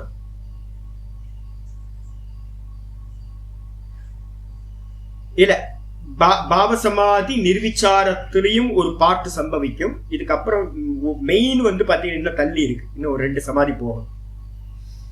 பாவசமாதின்றது இதுவும் ஒரு பாவசமாதி, இதுவும் ஒரு பாவசமாதி, ஒரு டைப். இதுவும் ஒரு பாவசமாதி, இது ஒரு டைப். நீங்க பக்தர்களோட விஷயங்கள் எல்லாத்தையும் எடுத்துக்கிட்டீங்கன்னா இது நடக்கும். யாரெல்லாம் பக்தர்களா இருந்திருக்காங்களோ அந்த ஸ்டோரி எல்லாம் பார்க்கும்போது அவங்க கரைஞ்சு போயிருப்பாங்க, தன்னை மறந்துருப்பாங்க. நான் ஒரு எக்ஸாம்பிளுக்கு சொல்றேன். கோரா கும்பர் அப்படின்னு ஒரு ஃபேமஸான ஒரு பக்தர் சொல்லுவோம் நம்ம. இந்த கிருஷ்ண பக்தர்ல வந்து பாத்தீங்கன்னா எனக்கு ரொம்ப பிடிச்சது வந்து கோரா கும்பர். என்ன காரணம் அப்படின்னு கேட்டீங்கன்னா, சாதாரண ஆள், என்னன்னா ஒரு கும்பக்காரன், ஏதாவது ஒரு குலாலன், ஒரு பானை பண்ற ஆள். அவன் அந்த பானை பண்றவனுக்கு வந்து பாத்தீங்கன்னா என்ன தெரியும்? இப்ப நம்ம சொல்ற சவித்தர்க்கம் நிறுவித்தர்க்கம் இந்த டெக்னாலஜில ஏதாவது தெரியுமா? கிருஷ்ணரை பத்தி ஏதாவது தெரியுமா? ஒன்னும் தெரியாது. அவன் என்ன பண்ணிட்டு இருக்கான்னு கேட்டீங்கன்னா, காலையில வந்து பாத்தீங்கன்னா மண்ணை குழப்பி மண்ணை மிதிச்சு அந்த பானை தயார் பண்றதுக்காக மண்ணை வந்து பாத்தீங்கன்னா தண்ணி ஊத்தி குழச்சி இது பண்ணிட்டு இருக்கான். அவன் வந்து பாத்தீங்கன்னா பஜனை பண்ணிட்டு இருந்தான். அப்படின்னா கிருஷ்ண கிருஷ்ண கிருஷ்ண கிருஷ்ண பாடிட்டு இருக்கான்னு வச்சுங்க. அவன் என்ன பண்ணுவான், அதுலயே லயிச்சு போயிடுவாங்க. அவன் என்ன பண்ணிட்டு இருக்கான், மிதிச்சுக்கிட்டே இருக்கான். ஒரு கை குழந்தை அவனுக்கு அப்பதான் பிறந்து ஒரு 6 மாசம் தான் இருக்கா, 1 வருஷம் தான் இருக்கு கை குழந்தை. அந்த கை குழந்தை என்ன பண்ணுதுன்னு கேட்டீங்கன்னா, அந்த குடிசைக்கு வெளியில வந்தது அப்பாவை பார்த்துட்டு என்ன பண்ணுது, அப்பாவை போய் இது பண்ணலாம் அப்படின்னு மெதுவா அப்பாவை நோக்கி வந்து அந்த மண்ணுல ஏறி அந்த மண்ணுல இருந்து அதுக்குள்ளார விழுந்துரு. இவனுக்கு வந்து பாத்தீங்கன்னா என்ன குழந்தை வந்தது தெரியல, அழுதது தெரியல, ஒன்னும் தெரியல. இவன் பாட்டுக்கு அது மயமா இருக்கான், கிருஷ்ண மயமா, கிருஷ்ண பக்தியில இருக்கான். போட்டு மிதிச்சு மண்ணுன்னு நினைச்சு தன்னோட குழந்தைய மிதிச்சு கொண்டுட்டான். அவ்வளவுதான், முடிஞ்சு போச்சு. இவனுக்கு மிதிச்சு கொன்னது கூட தெரியல. பார்த்தா குழந்தை தேடி வந்தா குழந்தை வந்து பாத்தீங்கன்னா மண்ணோட மண்ணா யோசிப்பாரு. அப்போ வெளியில நடக்கிற எந்த விஷயமும் வந்து பாத்தீங்கன்னா அந்த பாவம் நடந்துருச்சு அப்படின்னா அந்த பாவத்தோட சம்பந்தமே இருக்காது. இந்த டோட்டல் பிரபஞ்சமே வந்து பாத்தீங்கன்னா அந்த பாவத்துல, பக்தி பாவத்துல இருக்கிறவனுக்கு இல்லாமையே போயிடும். ஒண்ணுமே இல்லை, ஒரு கொஞ்சம் கூட பிரஜா இருக்கவே இருக்காது. அது மாதிரி ரொம்ப உயர்ந்தது வந்து பாத்தீங்கன்னா இந்த நிர்விச்சார சமாபத்தி. அந்த நிர்விச்சாரம்ன்றதுக்கு எடுத்துங்க என்ன பண்ணுங்கன்னா குணத்தியானம்னு எடுத்துங்க. குணங்களில், ஈஸ்வர குணங்கள்ல சமாதி நடக்கிறதுன்னு அர்த்தம். இது 4 தனியா வச்சிருங்க. 4க்கு அப்புறம் என்ன அப்படின்னு கேட்டீங்கன்னா, நான் எதனால அந்த முதல் ஸ்டெப், இந்த விஷயங்களை நான் எதனால கிரகணம் பண்றேன், விஷயங்களை நான் அறியறேன் அப்படின்னா எதனால அறியறேன்? சென்ஸ் ஆர்கன்ஸ் தானே. சென்ஸ் ஆர்கன்ஸ்ல வந்து பாத்தீங்கன்னா அறியறேன். அந்த சென்ஸ் ஆர்கன்ஸுக்கு அப்புறம் வந்து பாத்தீங்கன்னா வேற என்ன இருக்கு? நான் அறியறதுக்கு இன்ஸ்ட்ருமெண்டா மனசு. முதல் வெளியில 2 சமாபத்தி நடந்தது இல்ல, சவித்தர்க்கம் நிர்வித்தர்க்கம். இந்த 2த்துக்கும் இன்ஸ்ட்ருமெண்டா இருந்தது என்னுடைய கண்கள், இன்ஸ்ட்ருமெண்ட், பாகிய இந்திரியங்கள். அதுக்கப்புறம் நான் என்ன பண்றேன் அப்படின்னு கேட்டீங்கன்னா, நான் கிருஷ்ண கிருஷ்ண கிருஷ்ணன் சொல்றேன்னு வச்சுங்களேன். நான் வந்து நாராயணன் ஜபம் பண்ணுவேன். நாராயண ஜபம் பண்ணா நான் அதுலயே போவேன். ஏன்னா லென்த் பண்ணிக்கிட்டே போவேன். நான் இந்த லென்த் பண்ணி போயிடுறேன். நீங்க எங்கேயாவது வந்து பாத்தீங்க அப்படின்னா ஆனந்தமயி அம்மான்னு ஒரு அம்மா இருந்தாங்க நம்ம விவேகானந்தரோட காலத்துல. நம்ம வந்து பாத்தீங்கன்னா நம்ம இவர்லாம் இருந்த காலம், அது பரமஹம்ச யோகானந்தர்லாம் இருந்த காலம். ஹரித்துவார்ல வந்து பாத்தீங்கன்னா ஆனந்தமயி அம்மான்னு இருந்தாங்க. கங்கல்ல இன்னும் கூட அவங்களுக்கு ஹரித்துவார்ல போனீங்கன்னா கங்கல்ல ஒரு ஆசிரமம் இருக்கு. நீங்க நெட்டுல வந்து பாத்தீங்க அப்படின்னா ஆனந்தமயி அம்மாவோட பஜனை அப்படின்னு போட்டு பாத்தீங்கன்னா தெரியும், அந்த பஜன்ஸ் இருக்கு.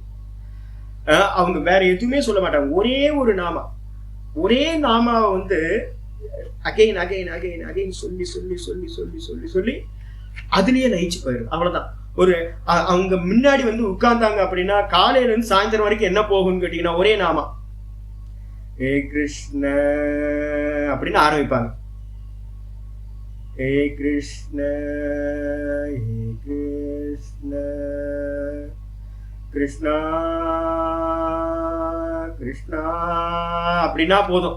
மெதுவா மெதுவா மெதுவா உங்களை என்ன பண்ணுவாங்கன்னா பாவத்துல கொண்டுட்டு போறது. வெறும் நாமா, ஒரு நாமாவை வச்சுக்கிட்டு சமாதியை பிராப்தி பண்ண முடியும். ஒரு ரூபத்தை வச்சு பார்த்து பார்த்து பார்த்து அதுல சமாதி பண்ண முடியும். அப்போ அதுக்கப்புறம் வந்து பாத்தீங்கன்னா கண்ணை மூடிட்டு அவனோட அந்த திருவிளையாடற் புராணத்துல வந்து புட்டு சுமந்த கதை இருக்கு. சிவன் வந்து பாத்தீங்கன்னா ஒரு பாட்டிக்காக வந்து பாத்தீங்கன்னா புட்டு சுமந்திருப்பார், பெரம்படி வாங்கியிருப்பார். அவர் பேசின வச்சனங்கள் எல்லாத்தையும் நம்ம யோசிச்சு பார்த்தோம் அப்படின்னா என்ன ஆலியான்றான் அப்படின்ட்டு அவர் மேல பிரியம் வந்துடும். அதை நினைச்சு பார்த்து நம்மளால அதுலயே லயம் பண்ண முடியும். இதான் பக்தியோட. அப்போ நம்ம வந்து பாத்தீங்கன்னா சவித்தர்க்கம் நிர்வித்தர்க்கம் ரெண்டுத்துக்கும் இன்ஸ்ட்ருமெண்ட் இந்த இந்திரியங்கள். அதுக்கப்புறம் சவிச்சாரம் நிர்விச்சாரம்ன்ற உள்ளுக்குள்ளார நடக்கிற ரெண்டுத்துக்கும் இன்ஸ்ட்ருமெண்ட் எதுனா மனசு. இந்த மனசுல அப்போ இந்திரியங்களும் மனசும் தான் நமக்கு இன்ஸ்ட்ருமெண்டா இருந்திருக்கு இந்த தியானத்துக்கு விஷயத்தோட நம்ம லயம் ஆகிறது. அப்போ அந்த இன்ஸ்ட்ருமெண்ட்லயே ஒருத்தர் லயம் பண்றார் அப்படின்னா இந்த கண்ணுலயே இப்ப நான் சொல்றேன், நான் இப்ப உங்களை நான் பார்த்துக்கிட்டு இருக்கிறதுக்கு மெதுவா நான் என்ன பண்றேன் அப்படின்னா கண்களோட திருஷ்யத்துக்கு போகாம நான் கண்ணையே பார்க்க ஆரம்பிக்கிறேன். நீங்க பார்க்க முடியாது மாதிரி நான் கண்ணா ஆப்ஜெக்ட் போயிட்டு இருக்கு, ஆப்ஜெக்ட வந்து பாத்தீங்கன்னா அவுட் ஆஃப் ஃபோக்கஸ் பண்ணி என் உங்க கண்ணையே பார்க்க ஆரம்பிங்க. கண்ணை திறந்துருக்கணும், உங்க கண்ணையே ஃபோக்கஸ் பண்ணுங்க.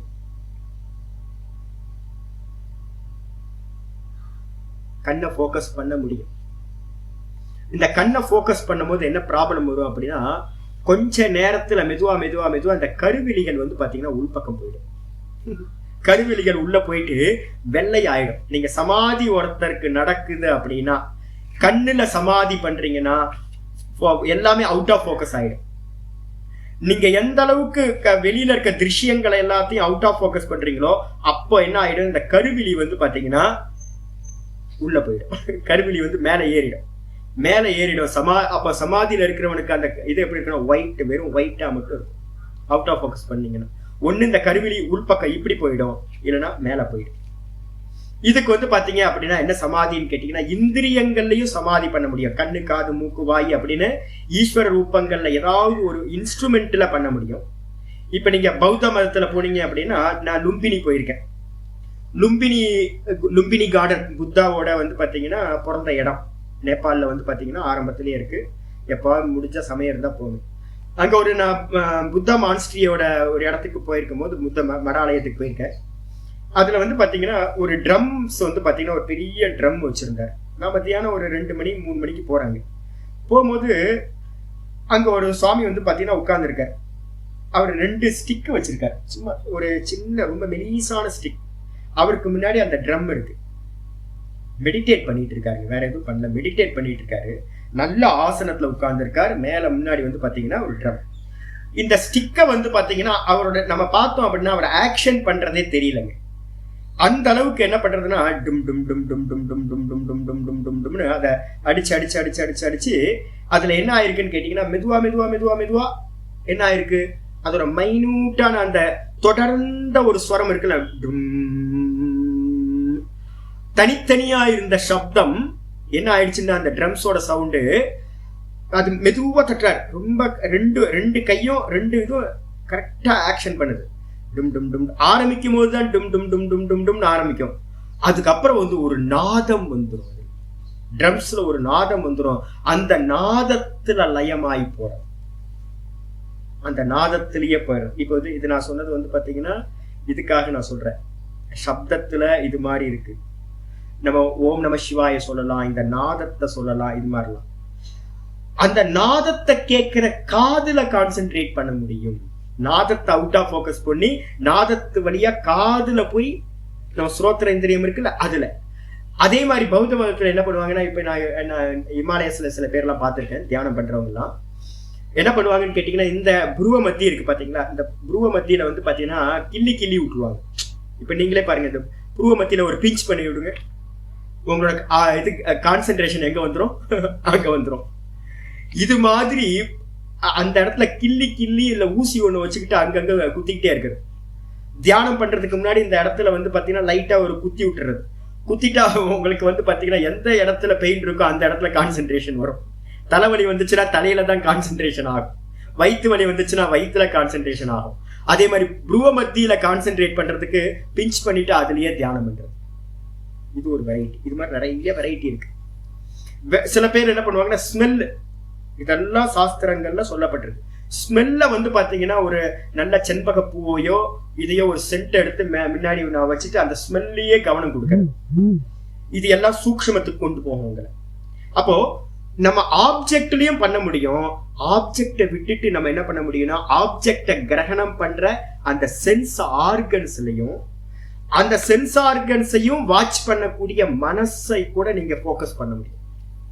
அப்படி உங்க மனசுலயும் உங்க சென்ஸ் ஆர்கன்ஸ்லயும் நீங்க நல்லா தியானம் பண்ணி அதுல போக்கஸ் பண்ணி அதுல கான்சென்ட்ரேட் ஆகி அதுல சமாதி நடந்துச்சு அப்படின்னா அதுக்கு பேரு சானந்த சமாபத்தின்னு பேரு.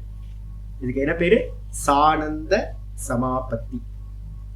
மொத்தம் எத்தனை ஆச்சு? 5வது சமாதி சானந்த சமாபத்தி. சவிதர்க்கம், நிர்விதர்க்கம், சவிச்சாரம், நிர்விச்சாரம், அதுக்கப்புறம் சானந்தம். அப்ப சானந்தம்னு எடுத்துக்கிட்டீங்கன்னா அதுக்கு ஒரு பேர் இருக்கு. என்ன பேர் அப்படின்னா ரெண்டு சொல்லிட்டு நான் சொல்றேன். இந்த சானந்தம் எங்க நடக்கும்? சென்ஸ் ஆர்கன்ஸ்லயும் மனசுலயும் நடக்கும். சரி, இத சமாதியை ஒருத்தன் பண்ணிட்டான்னு வச்சுக்கோங்க. இதனால என்ன கிடைக்கும் அப்படின்னு கேட்டீங்கன்னா, இந்த நிர்விச்சார சமாபத்தியில இருந்தே பாத்தீங்கன்னா அவன் கிரேஸ்ஃபுல்லான பர்சன் அர்த்தம். அவன் பாத்தீங்கன்னா ரொம்ப டாப் லெவல். அவன் பாத்தீங்கன்னா கீழே இறங்கவே மாட்டான். இந்த நிர்விச்சாரத்தை ஒருத்தன் பிராப்தி பண்ணிட்டான். சவித்தர்க்கம், நிர்வித்தர்க்கம், சவிச்சாரம் வரைக்கும் சித்திகள்ல போய் மாட்டிப்பான். லோக்கங்க பாத்தீங்கன்னா அவனை பாத்தீங்கன்னா அவன் சித்த புருஷன் ஆயிட்டான். அவன்கிட்ட ஏதாவது குங்குமம் வாங்குறதா, ஆசீர்வாதம் பண்ணுங்க, குழந்தை பிறக்கிறது என்ன குழந்தை பிறக்கும், எனக்கு பிசினஸ் ஆகணும் அப்படின்னு நிறைய ஆசீர்வாதம் அதெல்லாம் வாங்கிட்டு போயிட்டு பண்ணிட்டு இருக்கோம். அவன் உலகத்துல மாட்டிப்பான். அதையும் தாண்டி அவன் நிர்விச்சாரத்துக்கு போயிட்டான் அப்படின்னா நிர்விச்சாரம் ரொம்ப ரொம்ப சேஃப். நிர்விச்சாரம்ன்றது பக்தி ஸ்தானம். பக்தியை பேஸ் பண்ணது. பக்தி ஈஸ்வரன் என்ன பண்றாரு, ஐயோ அப்படின்ட்டு அவனை ப்ரொடெக்ட் பண்றார். இந்த குண்டலினியோட யோகம் யாராவது படிச்சிருந்தீங்க அப்படின்னா அதுல இந்த நிர்விச்சாரம் எங்க நடக்கும் அப்படின்னா விசுத்தி அப்படின்னு சொல்லுவோம் நம்ம. இந்த இதுல இந்த தொண்டக்குடியில இருக்கிறது விசுத்தி சக்கரம்னு பேரு. அந்த அநாகத சக்கரமும் விசுத்தி சக்கரமும் இருக்கிற இடத்துல பாத்தீங்கன்னா நிர்விச்சாரம் சம்பவிக்கும். அநாகதம் ஹிருதயத்துல இருக்கிறது அநாகதம் பக்தி ஸ்தானம்னு பேரு. அங்க நடக்கும். இல்ல அப்படின்னா அதை தாண்டி கொஞ்சம் அட்வான்ஸா போகும்போது விசுத்தி சக்கரத்துல நடக்கும். இந்த 2 சக்கரங்களும் பாத்தீங்கன்னா நிர்விச்சாரத்துல இருந்து ஸ்டார்ட் ஆயிடும். ஹிருதயத்தை ஒருத்தன் பிராப்தி பண்ணிட்டா ஹிருதய சக்கரத்தை அப்படின்னா அவனுக்கு எந்த விதத்திலையும் பாத்தீங்கன்னா கீழிறங்குதல் சம்பவிக்காது. மேல கொண்டு போவார் பகவான், ப்ரொடெக்ஷன் கொடுப்பார், நல்லா மோட்சம் வரைக்கும் கொண்டு போக முடியும். பக்தி பாத்தீங்கன்னா எந்த மகான்களும் நீங்க ஸ்டோரி படிச்சீங்கன்னா எந்த பக்த மகான்களும் நாசத்தை அடைஞ்சிருக்கவே மாட்டாங்க. ஒரு சின்ன சின்ன விக்னங்கள் நடந்திருக்க முடியும், பகவான் என்ன பண்ணுவார், தூக்கி கொண்டு போய் வச்சுவார், ப்ரொடெக்ஷன் கொடுப்பார். ஆனா அதுக்கு கீழே இருக்கிறது எல்லாமே ப்ராப்ளம், ரொம்ப ப்ராப்ளம். அப்போ இந்த இதுல என்ன நடக்கும் சாமி, அந்த நிர்விச்சாரத்திலையும் தாண்டினதுக்கு பிறகு என்ன நடக்கும்னா நிர்விச்சாரத்துல ஒரு வைராக்கியம் உண்டாகும். நிர்விச்சாரத்தை ஒருத்தன் அடைஞ்சிட்டான் அப்படின்னா அந்த நிர்விச்சாரம் அவனுக்கு என்ன கொடுக்கும், அந்த லோக்கத்தை எல்லாத்தையும் துச்சமா பார்க்கட்டும். மலைக்கு மேல இருந்து வியாச பகவான் வியாசர் எழுதுறாரு, எப்படி இருக்கும் அவனோட வைராக்கியம் எப்படி இருக்கும் அப்படின்னு கேட்டீங்கன்னா மலைக்கு மேல இருந்து இந்த லோக்கத்தை பார்த்தா எப்படி இருக்கும். நான் வெளியில இருந்து பாக்குறோம், கோயில் எவ்வளவு பெரிய கோயில், 22 ஏக்கர் அருணாச்சலம் கோயில் அப்படி நம்ம பாக்குறோம். மலைக்கு மேல ஒரு பாதி தூரத்துல இருந்து ஸ்கந்தாசுரம் பக்கத்துல ஒரு பெரிய பாறை இருக்கு. அங்க இருந்து பார்த்தா நான் என்ன பண்ணுவேன், 22 ஏக்கரையும் என்னோட ஒரு ஃப்ரேம்குள்ளார கொண்டு வந்துடும் கையில. இவ்வளவுதான் ஆச்சு 22 ஏக்கர் அப்படின்னு. இதே நான் மலைக்கு போனேன் அப்படின்னா சும்மா ஒரு கையை வச்சுக்கிட்டு இப்படி வச்சுக்கிட்டு இந்த ரவுண்டுக்குள்ளார கொண்டு வந்துட முடியும். இவ்வளவுதான் இது அருணாச்சலம் 22 ஏக்கர் அப்படின்னு. இப்போ ஒரு ஃப்ரேம்ல கொண்டு வந்தேன்னா ஒரு பக்கம் திருவண்ணாமலைய ஒரு ஃப்ரேம்குள்ளார வந்துடும், அல்பமா போயிடும். அது மாதிரி இந்த நிர்விச்சார சமாதியை அடைஞ்சவன், உள்ளுக்குள்ளார சூக்ஷ்மத்துக்கு போனவன், குணத்தியானத்துக்கு போனவனுக்கு பக்த மகான்கள் எல்லாத்தையும் பாருங்க. பக்த மகான்களுக்கு பாத்தீங்கன்னா இந்த லோக்கமே துச்சமா நினைச்சிருப்பாங்க, எந்த விஷயமும் அவங்களுக்கு தெரிஞ்சிருக்காரு. நீங்க நாயன்மார்கள்ல பாத்தீங்கன்னா இந்த பக்தியில இருக்கும்போது தன்னோட பொண்ணோட முடிய அறுத்து ஒருத்தர் பாத்தீங்கன்னா சிவனடியார் கேட்டார்னு கொடுக்குறாரு. யோசிச்சு பாருங்க, இதெல்லாம் சம்பவிக்குமா? எந்த அளவுக்கு பாவனை இருந்திருக்கும். ஒருத்தர் என்ன பண்றாரு, குழந்தையோட தலைக்கறியை சமைச்சு கொடுக்குறாரு. தன்னோட குழந்தையவே சமைச்சு ஒரு சாதுக்கு பாத்தீங்கன்னா ஒரு அடியாருக்கு கொடுக்குறாரு. இப்ப இதெல்லாம் எப்படி கண்ணப்பனார் பாத்தீங்கன்னா கண்ணை தோண்டி ஒருத்தர் விக்கிரகத்துல வைக்கிறார். இதெல்லாம் என்ன அப்படின்னு கேட்டீங்கன்னா இந்த லோக்கம் மறந்து போறது, துச்சமா போயிடுறது, அங்க இருந்து ஸ்டார்ட் ஆயிடுச்சு. அப்ப நிர்விச்சாரத்துக்கு அடுத்தது என்ன நடக்குது அப்படின்னா சானந்த சமாதி நடக்குதுல்ல. இந்த சானந்த நடக்கும்போது என்ன ஆயிடும், இவங்களுக்கு வெளியில வைராக்கியம் வந்துடும், உள்ளுக்குள்ளார பாத்தீங்கன்னா ஆனந்தம் ஊற ஆரம்பிச்சிருங்க. ஆனந்தம், மிகப்பெரிய ஆனந்தம், பக்தி ஆனந்தம் பாத்தீங்கன்னா ஆனந்தமும் ஆனந்தம் தான். நீங்க பக்த மகான்கள்லாம் பாத்தீங்கன்னா தெரியும், வெளியில வைராக்கியம் இருந்திருக்கும், உள்ளுக்குள்ளார வந்து பாத்தீங்கன்னா மிகப்பெரிய ஆனந்தம் வந்து பொங்க ஆரம்பிச்சிருக்கும். அந்த ஆனந்தத்துக்கு ஈக்குவலா இந்த லோகத்துல எதுவுமே இல்லை. இப்ப நான் வந்து பாத்தீங்கன்னா மைசூர் பாக் சாப்பிட்றேன், எனக்கு ரொம்ப பிடிச்ச மைசூர் பாக் சாப்பிட்றேன். 2 நாளைக்கு முன்னாடி வாங்கிட்டு வந்து சாப்பிட்டேன். ஒரே ஒரு பீஸ் ஆசைப்பட்டு. என் சிஷ்யர் சொன்னார், சாமி வேணாம் அப்படின்னாரு, எங்களுக்கு மட்டும் வாங்கி கொடுங்க அப்படின்னு. இல்லைங்க, ஒன்னே ஒண்ணு வாங்கிக்கிறேங்க, சுகர் ஏறி போச்சு. ஒரே ஒரு மைசூர் ஆசைதான், வேற என்ன. அப்போ நமக்கு வந்து பாத்தீங்கன்னா ஒரு ஆனந்தத்தை அனுபவிக்கிறதுக்கு என்ன வேணும்? ஒரு மைசூர் பாக்கு ஸ்தூலமா இருக்கணும். அந்த ஸ்தூலத்தை எடுத்து நான் இந்திரியத்துல வச்சோன்னா, ஆஹா என்னமா பண்ணிருக்காயா அப்படின்னு ஒரு மியூசிக்கை கேட்கணும். சரி, இதே வந்து பாத்தீங்கன்னா இந்த சானந்த சமாபத்தின்ற அந்த இந்திரியங்கள்லயும் மனசுலயும் ஒருத்தனுக்கு சமாதி பண்ண முடிஞ்சது அப்படின்னா என்ன நடக்கும் அப்படின்னா, நான் இந்த மைசூர் பாக்கோட டேஸ்ட் இருக்கு பாத்தீங்களா, ஆனந்தம், இத வந்து விஷயத்தை அடையாமே என்னால ஆனந்தம் எடுக்க முடியும். மைசூர் பாக் சாப்பிடணும்னு அவசியம் இல்லை. மைசூர் பாக்குனால என்ன ஆனந்தம் கிடைக்குமோ அந்த ஆனந்தத்தை நான் என்னோட தியானத்துல சமாதியிலேயே எடுக்க முடியும். விஷயத்தோட சேர்க்கையே தேவையில்லை. நீங்க சொப்பனத்துல பாக்குறீங்க, சொப்பனத்துல வந்து பாத்தீங்கன்னா நல்ல ஃபுட்டுல நான் சாப்பிட்டுருக்கேன், நல்ல மைசூர் பாக்குலாம் சாப்பிட்டுருக்கேன். அப்ப சொப்பனத்துல வந்து நடக்கிறது ஏதாவது டைரக்டா உங்களுக்கு ஃபுட் ஏதாவது கிடைச்சதா, ஏதாவது ஆனந்தம் கிடைச்சதா அப்படின்னா ஒண்ணும் இல்லை. அங்க எல்லா உணர்வுகளும் இருந்திருக்கு, எல்லா ஆனந்தங்களும் கிடைச்சிருக்கு. அது சூக்ஷ்மம்னு பேரு. அது என்ன? வாஸ்தவத்துல இந்த சானந்தம்னு பேரு. இதே மாதிரி அந்த சானந்த சமாபத்தி அடைஞ்சவனுக்கு எந்த ஒரு விஷயங்களும் இல்லாமலேயே அவன் என்ன பண்ண முடியும்? ஆனந்தத்தை அடைய முடியும். அப்ப பக்த மகான்கள் எல்லாம் வந்து பாத்தீங்கன்னா ஈஸ்வரனோட பாவ சமாதியில வந்து பாத்தீங்கன்னா அந்த நிர்விச்சாரத்துக்கு மேல போனோனையே அவங்க வந்து பாத்தீங்கன்னா பைத்திய மாதிரி அலைஞ்சிருப்பாங்க. ஆனந்தம் ஆனந்தம், அவ்வளவு ஆனந்தம் ஈஸ்வர பக்தியில. இதெல்லாம் ஆனந்த சமாபத்தி அப்படின்னு அர்த்தம். சானந்த சமாபத்தி, சானந்த சமாதி பேரு. இது 5வது நிலை. இதோட முடிஞ்சா இல்ல. இப்போ எங்க வந்துட்டோம்? இன்ஸ்ட்ருமெண்ட்ல பண்றதுதான் சானந்த சமாதின்னு சொல்லிட்டோம். சரி, இன்ஸ்ட்ருமெண்ட்ல இருந்து இப்ப அடுத்தது வருது, யாரு பண்றா? இந்த ரெண்டுத்துக்கு என்ன பேர் எழுதிக்கிறீங்கன்னா, இந்த சானந்த சமாதி ஒரு பேர் எழுதிக்கிங்க, கிரகண சமாபத்தின்னு எழுதிக்கிங்க. முதல் 4க்கு பேரு கிராகிய சமாபத்தின்னு பேரு. அதுக்கப்புறம் இந்த சானந்த இந்திரியங்கள்லயும் மனசுலயும் நீங்க சமாதி ஆகிறதுக்கு பேரு கிரகண சமாதி, கிரகண சமாபத்தி அப்படின்னு எழுதி. இந்த இந்திரியங்களையும் மனசுலயும் உண்டாகிற சானந்த சமாபத்திக்கு பேரு. கிரகணம்னா என்னது அப்படின்னா, இந்த 4 சமாதி முதல்ல நடந்துச்சுல, அதையெல்லாம் நீங்க எதை வச்சு கிரகணம் பண்ணீங்க? இந்திரியங்களை வச்சும் மனசை வச்சுதான் கிரகணம் பண்ணீங்க. அப்போ முதல் 4 வந்து பாத்தீங்கன்னா கிராகியம், விஷயம். இந்த சானந்தம்ன்றது வந்து பாத்தீங்கன்னா கிரகணம், இந்திரியங்களுக்கும் மனசுக்கும் பேர், அதுல சமாதி ஆகிறது.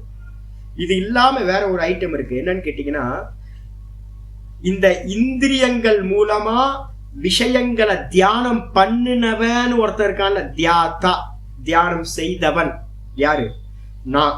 நான் பரமஹம்சானந்தாவா இருக்கிற நான் பரமஹம்சானந்தா இந்த மனசையும் இந்திரியங்களையும் வச்சுக்கிட்டு வெளியில இருக்கிற கிருஷ்ணர் விக்கிரகத்துல சமாதி பண்ணின. அதுல 4 சமாதி நடந்துச்சு. அதுக்கப்புறம் இந்த பரமஹம்சானந்தா என்ன பண்றான்? கொஞ்சம் அட்வான்ஸ் ஆகி என்ன பண்றான்? இந்த இந்திரியங்கள்லயும் மனசுலயுமே சமாதி பண்றான், இன்ஸ்ட்ருமெண்ட்லயே. அதுக்கு பேரு சானந்த சமாபத்தி. இதுக்கு என்ன பேரு? கிரகண சமாபத்தின்னு பேரு. இன்ஸ்ட்ருமெண்ட்ல பண்றது.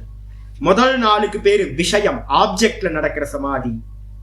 இந்த சானந்தம் சொல்லக்கூடியது அந்த இன்ஸ்ட்ருமெண்ட்ல நடக்கிறது. இன்ஸ்ட்ருமெண்ட் 2 இந்திரியங்களும் மனசும் தான் இன்ஸ்ட்ருமெண்ட் நம்மகிட்ட. இதுக்கப்புறம் அடுத்த ஸ்டேட் போறோம்.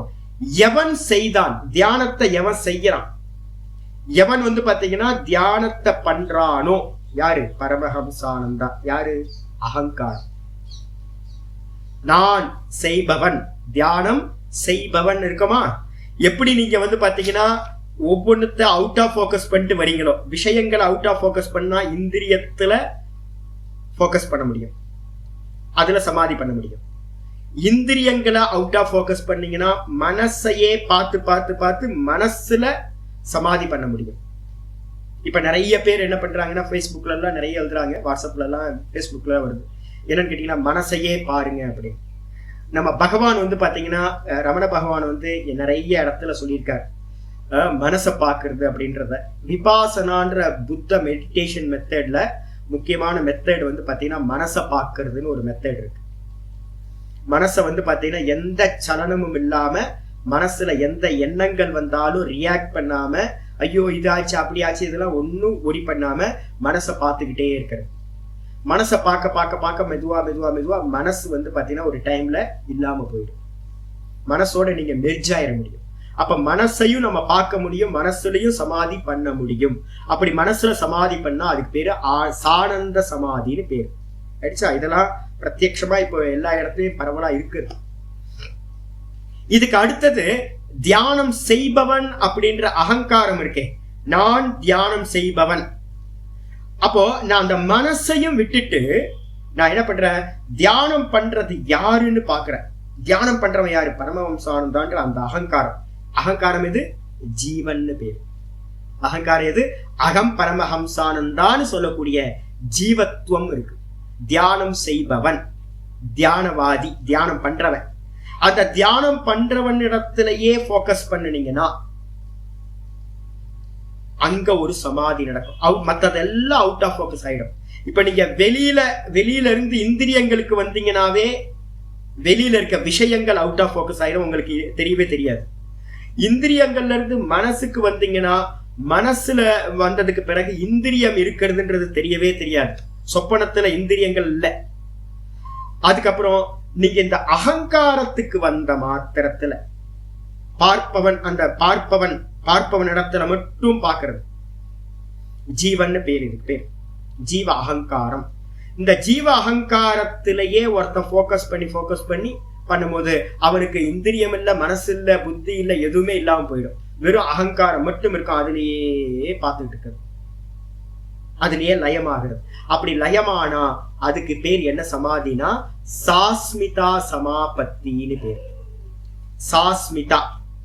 அஸ்மிதானா என்ன அர்த்தம்னு கேட்டீங்கன்னா அகங்காரத்துக்கு இன்னொரு பேர் அஸ்மிதான்னு பேர்.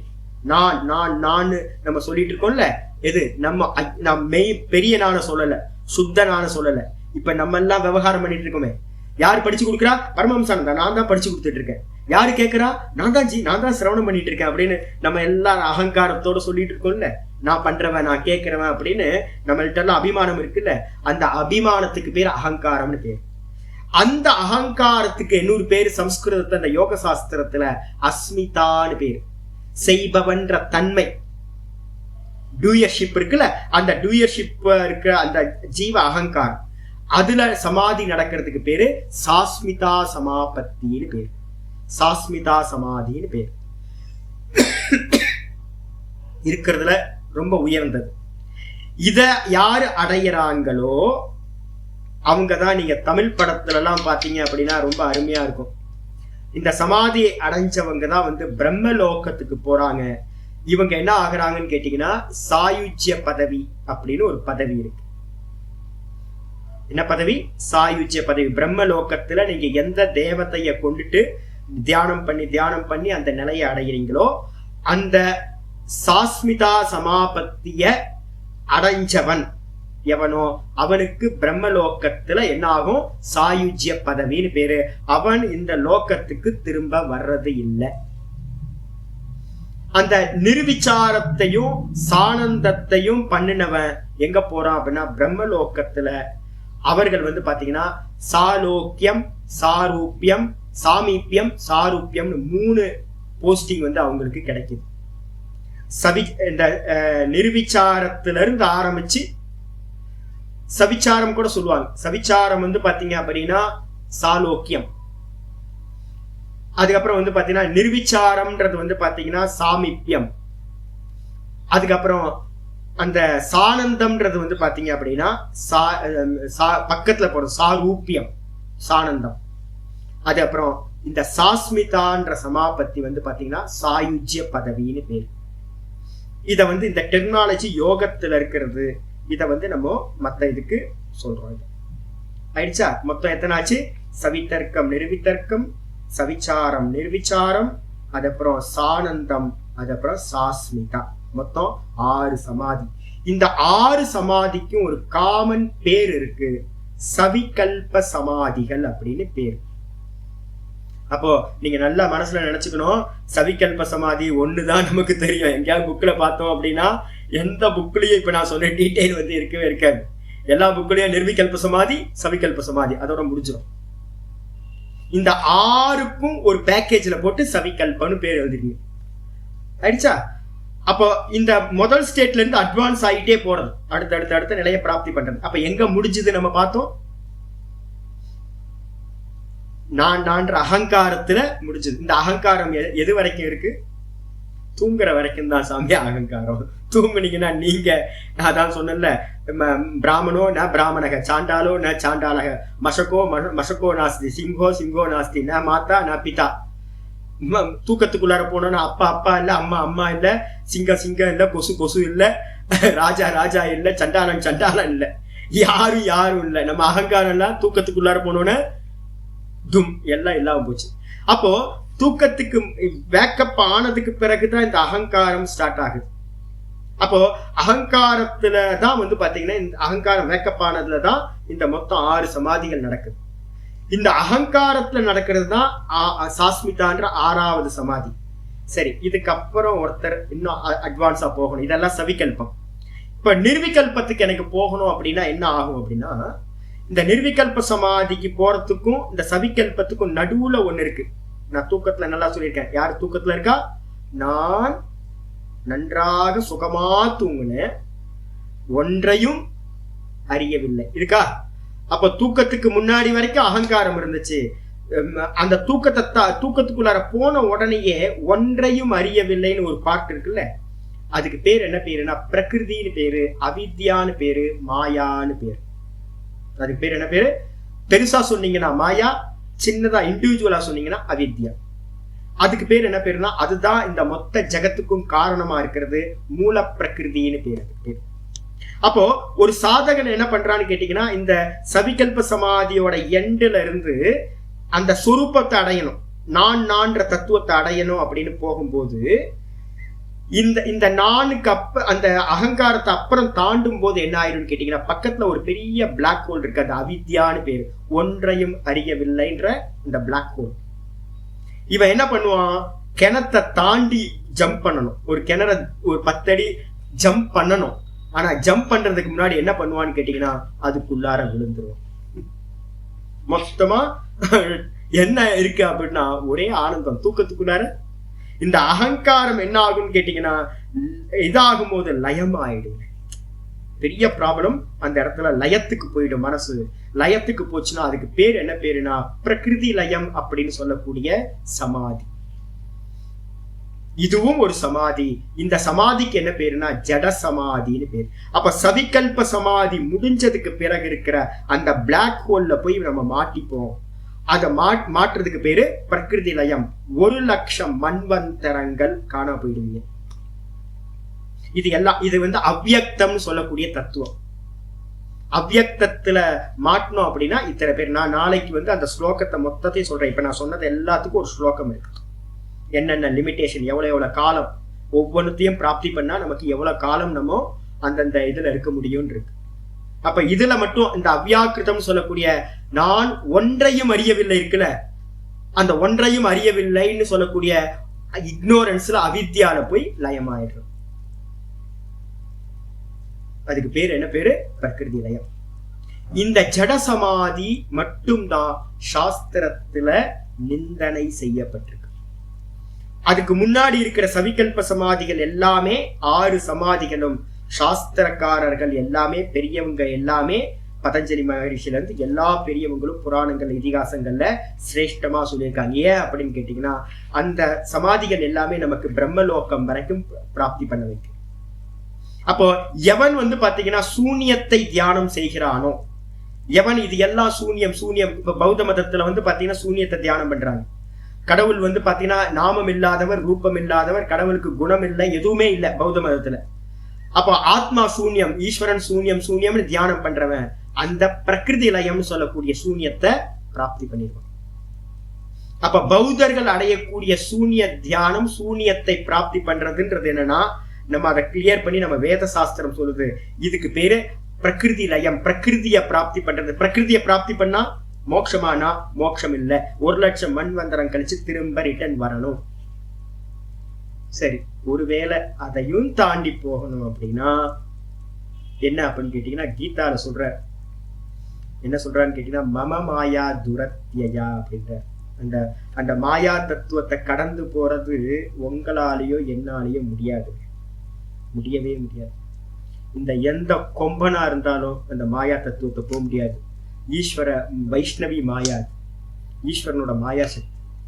அப்ப அந்த மாயா சக்தியை நம்மளோட சாமர்த்தியத்தினால கிராஸ் பண்ணி போக முடியாது.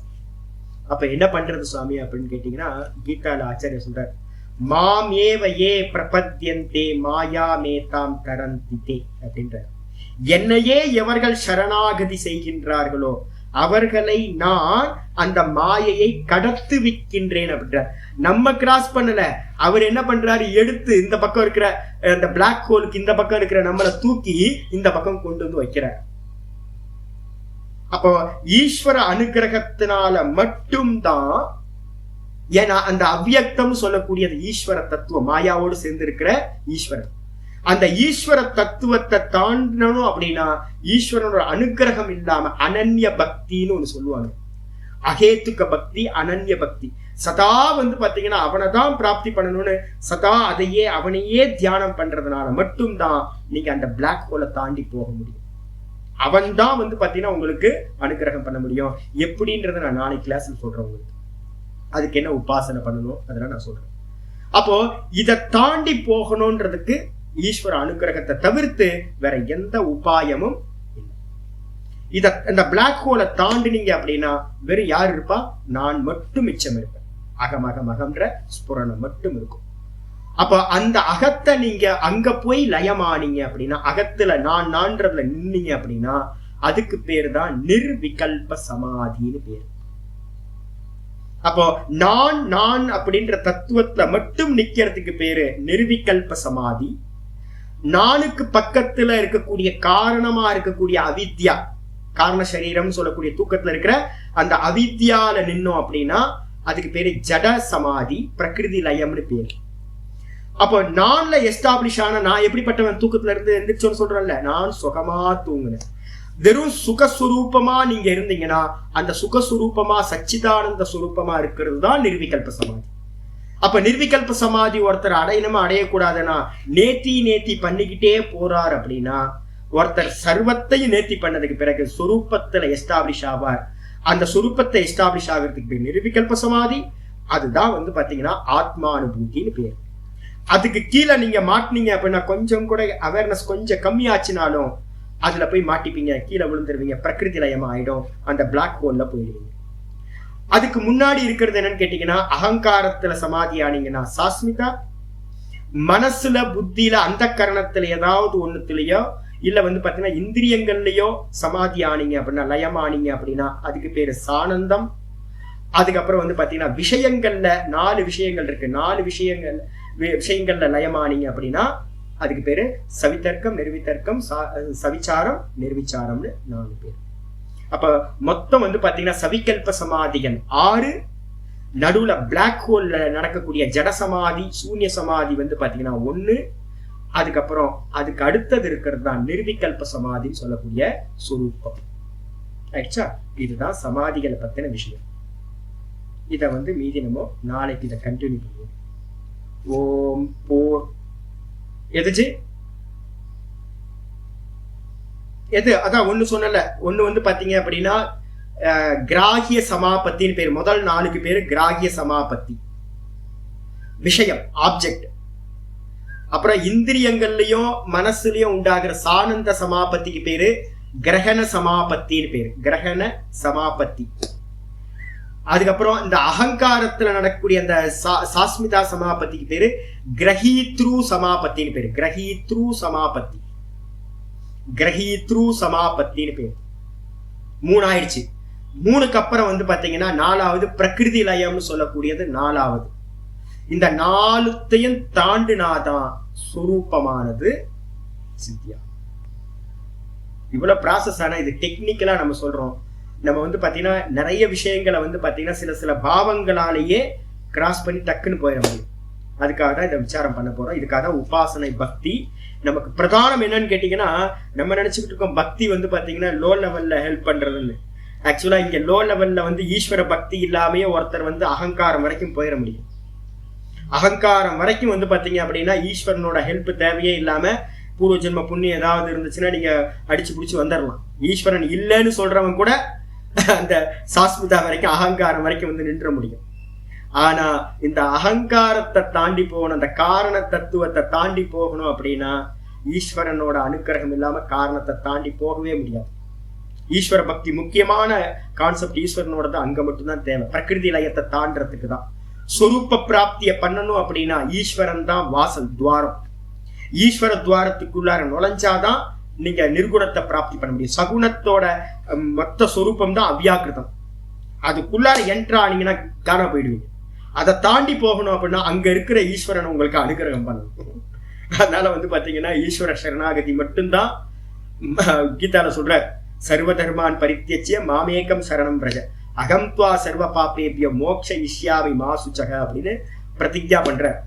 நீ எல்லா தர்மத்தையும் விட்டு சரணாகதி பண்ணு, எல்லாத்தையும் விட்டு நான் உன்னை தூக்கி அந்த பக்கம் வச்சேன், மோட்சத்தை கொடுக்குறேன் அப்படின்ற.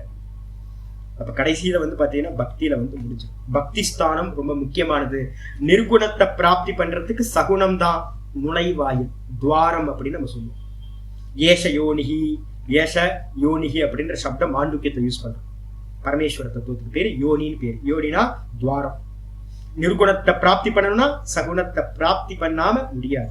அவனை பிரீத்தி பண்றதுக்காக தான் எல்லாமே பக்தி. அதனாலதான் நம்ம சனாதன தர்மத்துல வந்து பாத்தீங்கன்னா அகம் தெரிஞ்சுங்க புரிஞ்சுங்க அப்படின்னு எங்கேயும் சொல்லல. அப்படின்னா எல்லாத்தையும் வந்து பாத்தீங்கன்னா இந்த மொத்த பக்தி ஸ்தானத்தை எல்லாத்தையும் தூக்கி ஓரமா கடாசி கடல்ல போட்டுடலாம். கடல்ல போட்டு வெறும் ஆத்மாவை மட்டும் ஜெயகிருஷ்ணமூர்த்தியோ இல்ல பெரியவங்களாம் டைரக்டா வந்து பக்தியே இருக்காது, டைரக்டா கொண்டு போய் சொல்லிடுறது. அது மாதிரிலாம் முடியாதுங்க. இது நிறைய ஸ்டேஜ் இருக்கு. ஒவ்வொன்றத்தையும் அவனை ஈஸியா முடியாது. இதுல ஈஸியான உபாயம் என்னன்னு கேட்டீங்கன்னா, ஸ்டார்டிங்ல இருந்தே கடைசி வரைக்கும் மோட்சம் வரைக்கும் ரொம்ப ஈஸியஸ்ட் இது எதுன்னு கேட்டீங்கன்னா யோக சூத்திரத்துல சொல்ற. என்ன சொல்றான்னு கேட்டீங்கன்னா, பக்தி தான் வந்து பாத்தீங்கன்னா ஈஸ்வர பிரணிதானாத்வா அப்படின்னு ஒரு சூத்திரம் வைக்கிற. நீங்க அந்த சமாதியை பிராப்தி பண்ணணும் அப்படின்னா ரொம்ப ஈஸி. உங்களுக்கு என்ன அப்படின்னு கேட்டீங்கன்னா, வேற எந்த சகாயமும் உங்களுக்கு ஹெல்ப் பண்ணவே பண்ணாது. உங்களோட புத்தி, மனசு, சென்ஸ் ஆர்கன்ஸ், உங்களோட ஈகோ எதுவும் இந்த இடத்துல யூஸ் ஆகாது. அப்ப யார் யூஸ் ஆக முடியும்? ஈஸ்வர சரணாகதி மட்டும்தான். அதனாலதான் வந்து பாத்தீங்கன்னா அங்க சூத்திரம் பண்ணும்போது நிறைய வெரைட்டியா சூத்திரம் பண்றாரு பதஞ்சலி. பதஞ்சலி யாரு? ஆதிசேஷ அவதார். அவர் என்ன பண்றாரு கடைசியில வந்து பாத்தீங்கன்னா ரொம்ப ஈஸியா உங்களுக்கு ஏதாவது மெத்தட் வேணுமா, நான் ஈஸியா சொல்றேங்க அப்படின்னு என்ன சொல்றாரு, ஈஸ்வர பிரணிதானாத்வா அப்படின்னு ஒரு சூத்திரம் எழுதுறாரு.